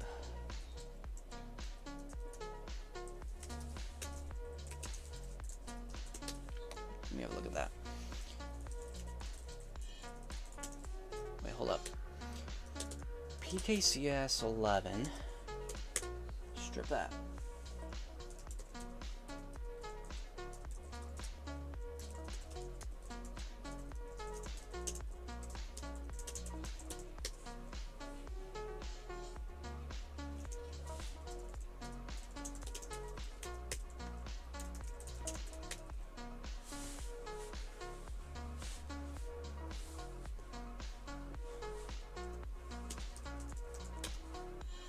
force it to download this again. And you're gonna see a whole bunch of system certificates. Output force will run conversion unconditionally.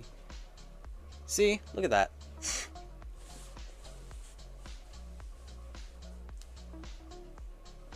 Is it going to accept or revoke those? Best. Go to that.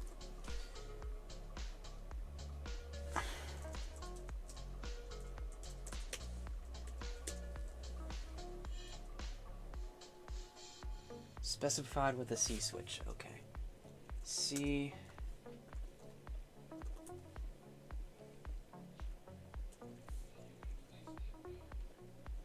Hold on.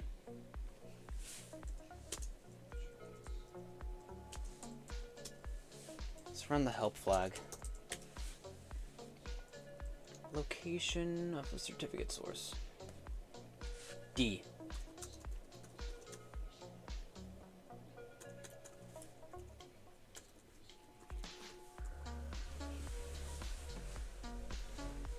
Okay. Choose the output directory. Use relative paths for all other values.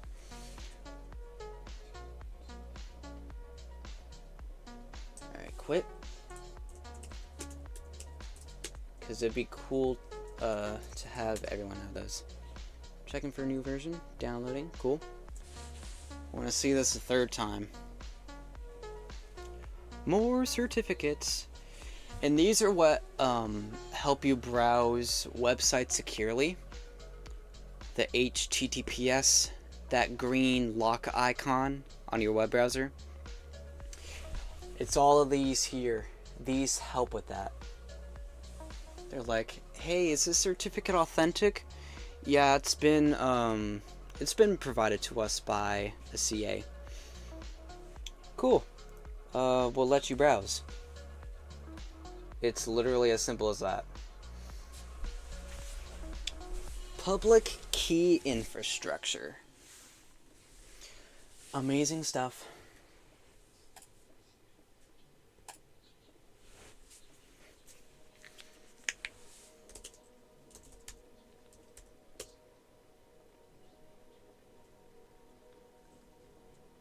Wait, hold on. Okay, that's all that.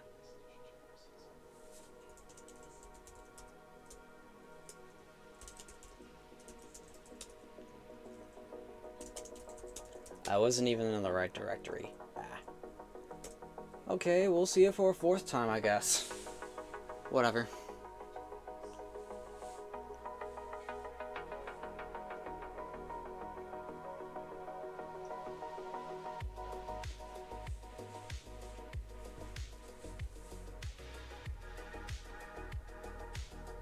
Alright, that looks good. We're just gonna have a look at this.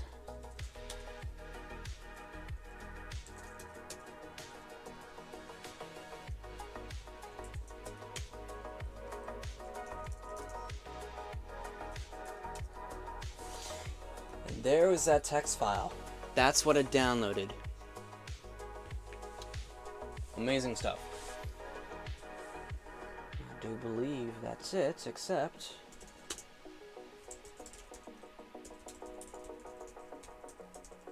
I need to write a script.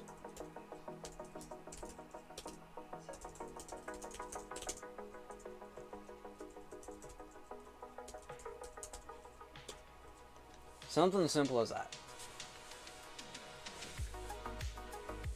Oh wait, it's not that, it's a timer. If any of you Linux people know what a cron job is, basically that file is systemd timers. That's what it is.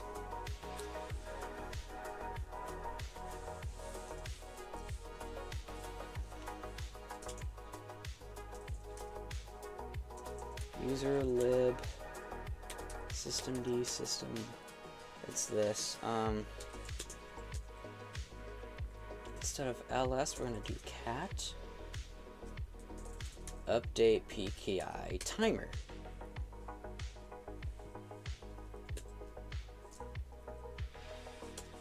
$2 every Sunday. Okay. And then update. Let's look at the service.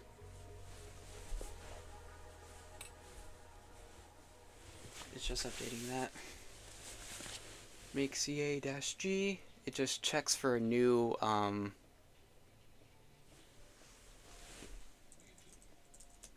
it just makes sure that's a newer version. If there's no update required, then it ends there. If there is an update required, then it's going to do all that stuff again.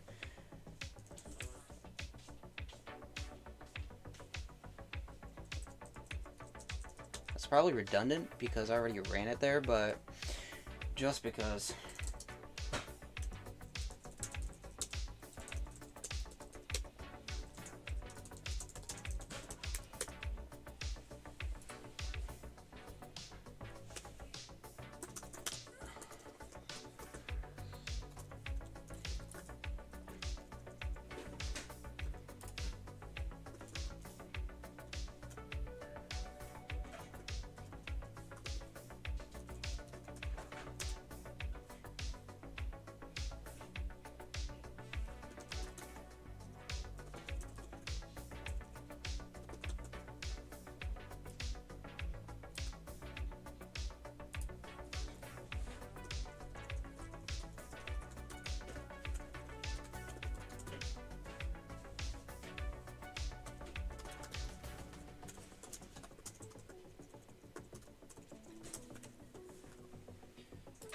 CA,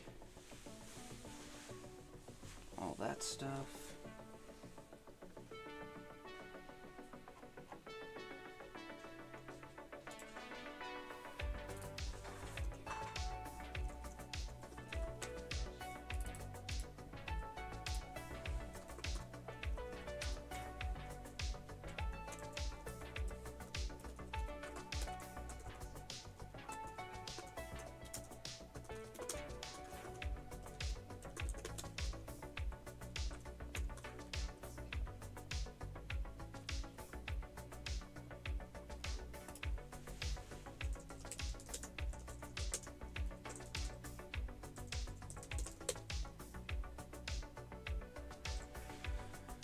Okay, next one. After all that.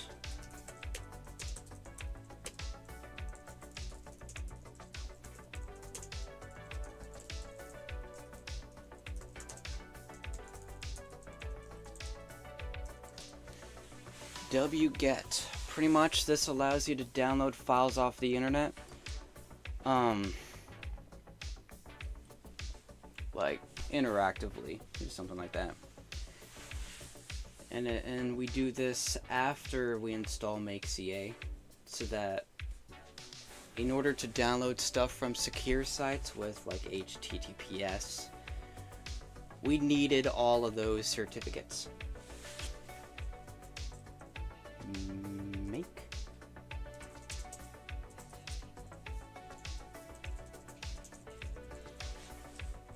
SDIR, yep.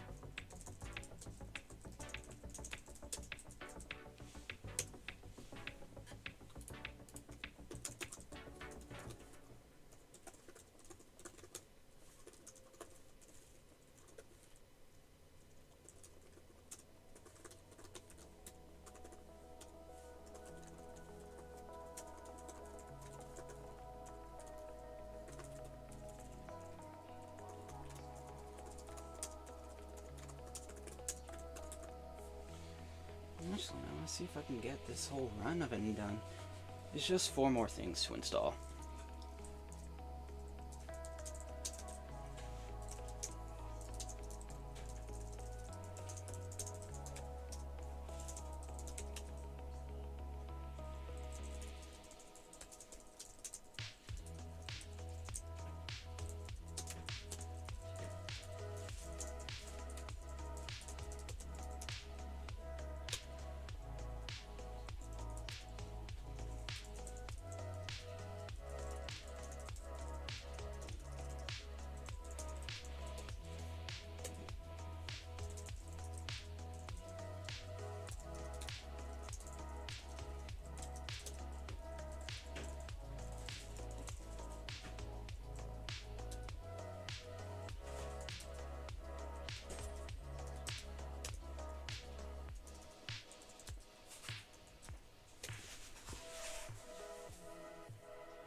actually kind of rushing to get this done because I hear food going off in the background.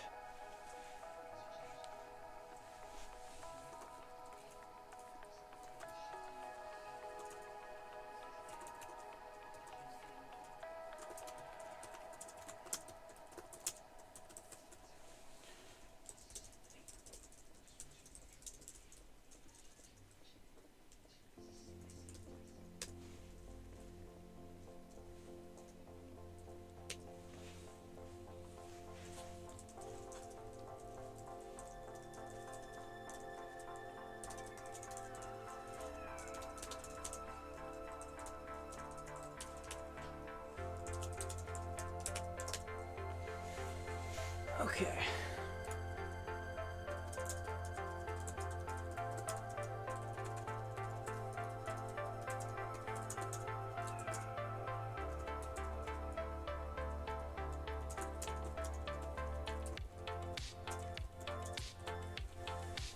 How about a for loop?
This one takes a little while.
I gotta use the bathroom after this.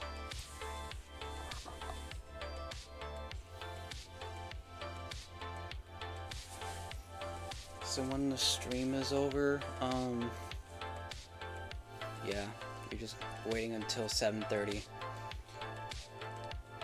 When we start the first stream fully with a new mic setup. If you haven't seen last night's Among Us stream, midway through, actually not even that, like almost 40 minutes in, and I got my new microphone working. I mean, technically it's not new. It's this thing. It's just like a little receiver with like this kind of mic. It's like the ones that some content creators use, like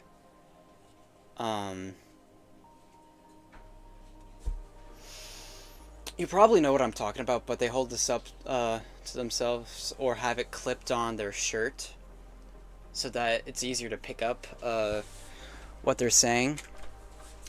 So I have this thing here connected to my computer by an audio jack, and I have a microphone. Actually, here's my VR headset. Here's the link cable. It's hanging on right there, so I can easily put that up to my mouth. And I did set it to be very loud. They actually thought I was Griffmass for a moment, if you know who he is. I've been on a couple of his streams before. You might catch me there, you might not, but I will stream nevertheless.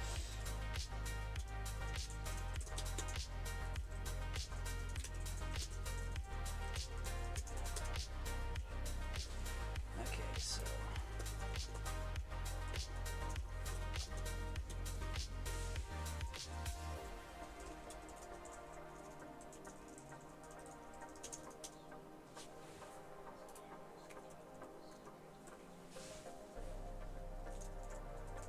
Lib.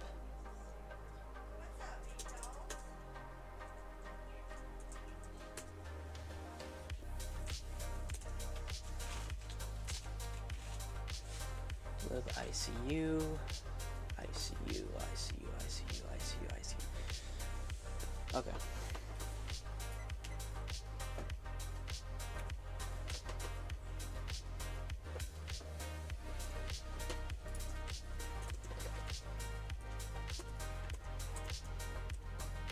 Seven 5.1.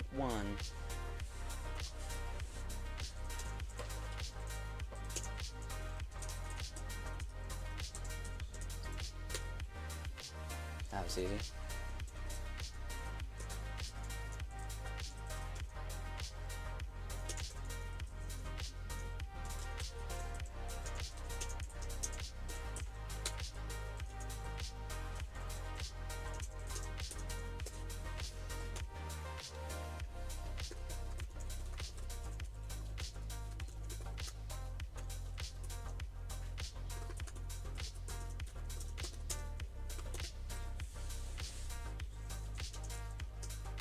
Alright, last package. This is all for like the basic suite of software. If I were to like publish like an ISO image that you could load directly onto a USB and boot off of, like the Debian images, the Kali images, any kind of image that you can download and it's like ISO, something you can load onto a USB. If I were to do that, the packages that you see here and the ones from the past are gonna be on there. And pretty much it's like what I think of like basic software that you're gonna need in a live environment.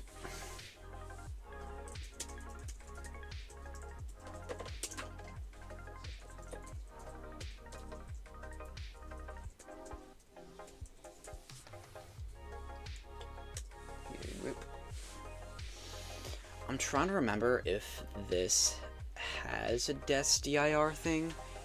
It should, but I could be wrong though. We'll just have to see when this finishes compiling.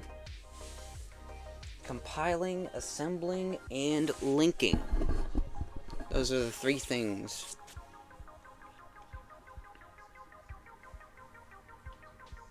However, in the case of Windows for me, I just have Visual Studio open and I hit the build thing. And literally that's it. Let me have a look. Makefile. Rep.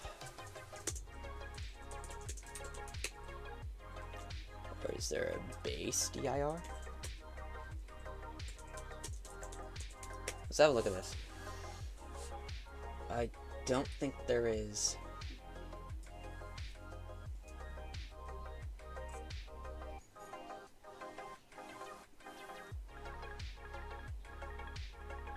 Sub-DIRs, okay. Well, that's a lot.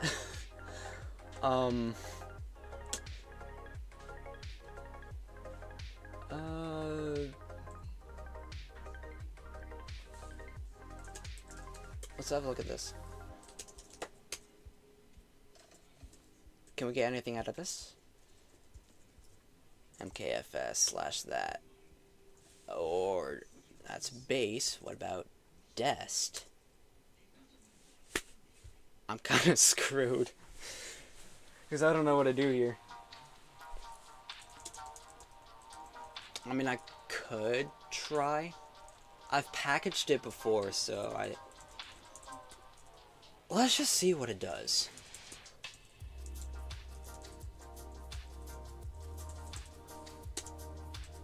dir. Because I'd rather not go through every single thing and manually copy it.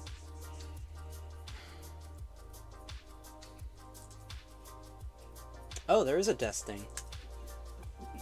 Sweet. Never mind, I'll just put that in there. Simple as that. Simple as that. Now we are gonna have to move some things around.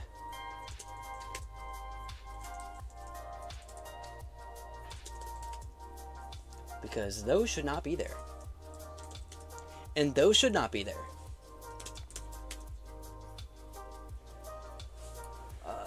It's just like NTFS when I made those. Deslib, that.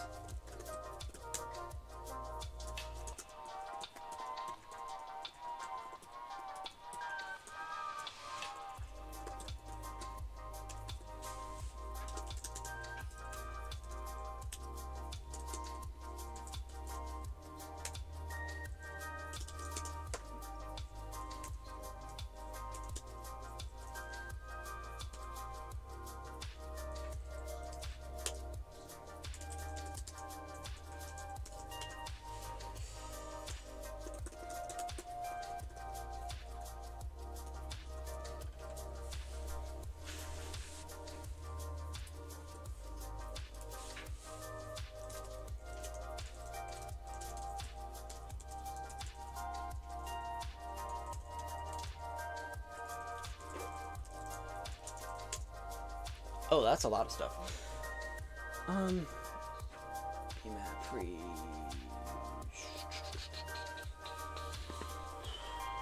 I'll just do that.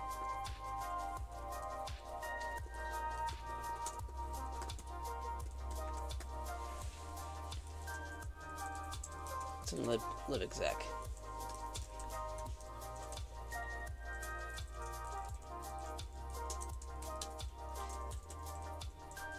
Nothing for that.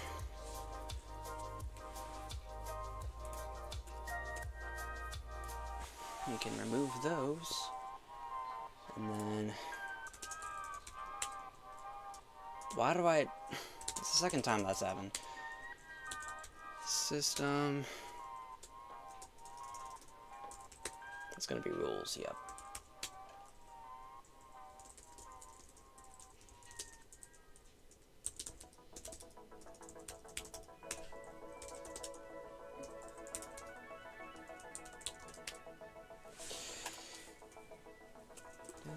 User lib handle, so 1.0.3.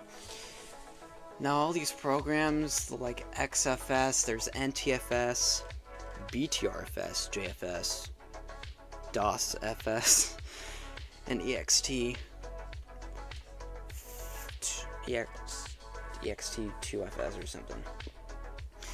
Those are all the file systems.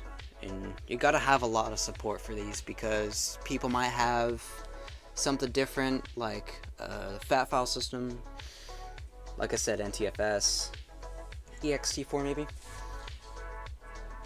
Redclaw Linux for default uses ext4.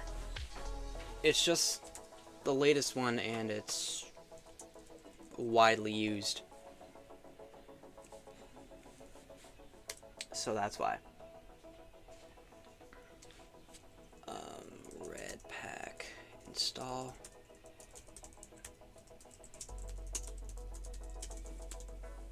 Six 6.9.0.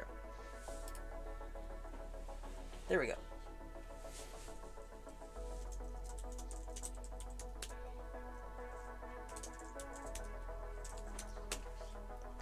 So every single package that you see here, minus one Perl package and a couple Python packages, all this would be contained on a live boot USB. So yeah, that's what would be there. Oh, that's right, I have to make a firmware thing and a init or anything, but that'll be later. You won't have to see that here. I'm gonna wait for that.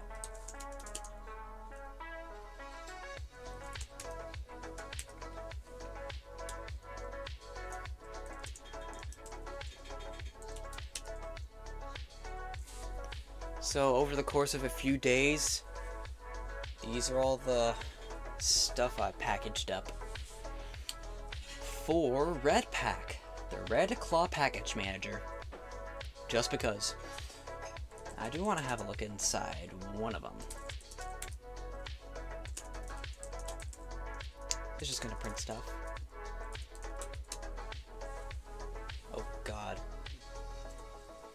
Okay, so the post configure thing is there.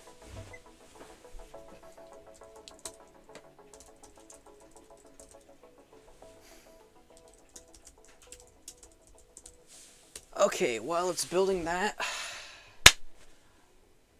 I'm gonna end the stream here. 7:30 p.m. Eastern is our Among Us stream. Among Us VR with my loud mic.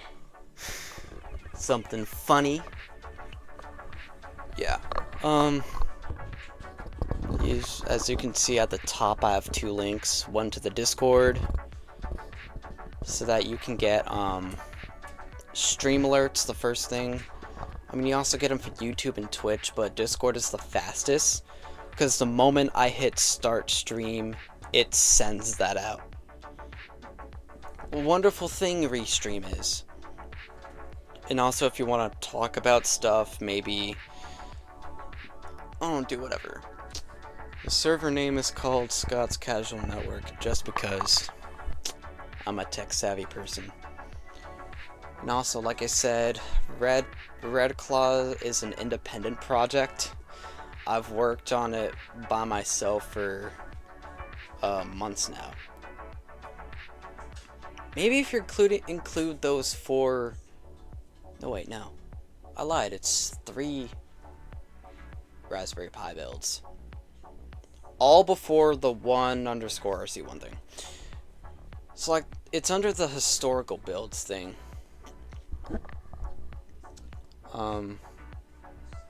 That was all 11th grade. And then 12th grade was the PC build and another Raspberry Pi build. So, over 9 months. Actually, we're almost coming up on a year that I've been working on this all by myself. So, if you want to show support, I have a PayPal link up there. That's the only way that you can donate for the moment. My channels aren't big enough for me to earn some income.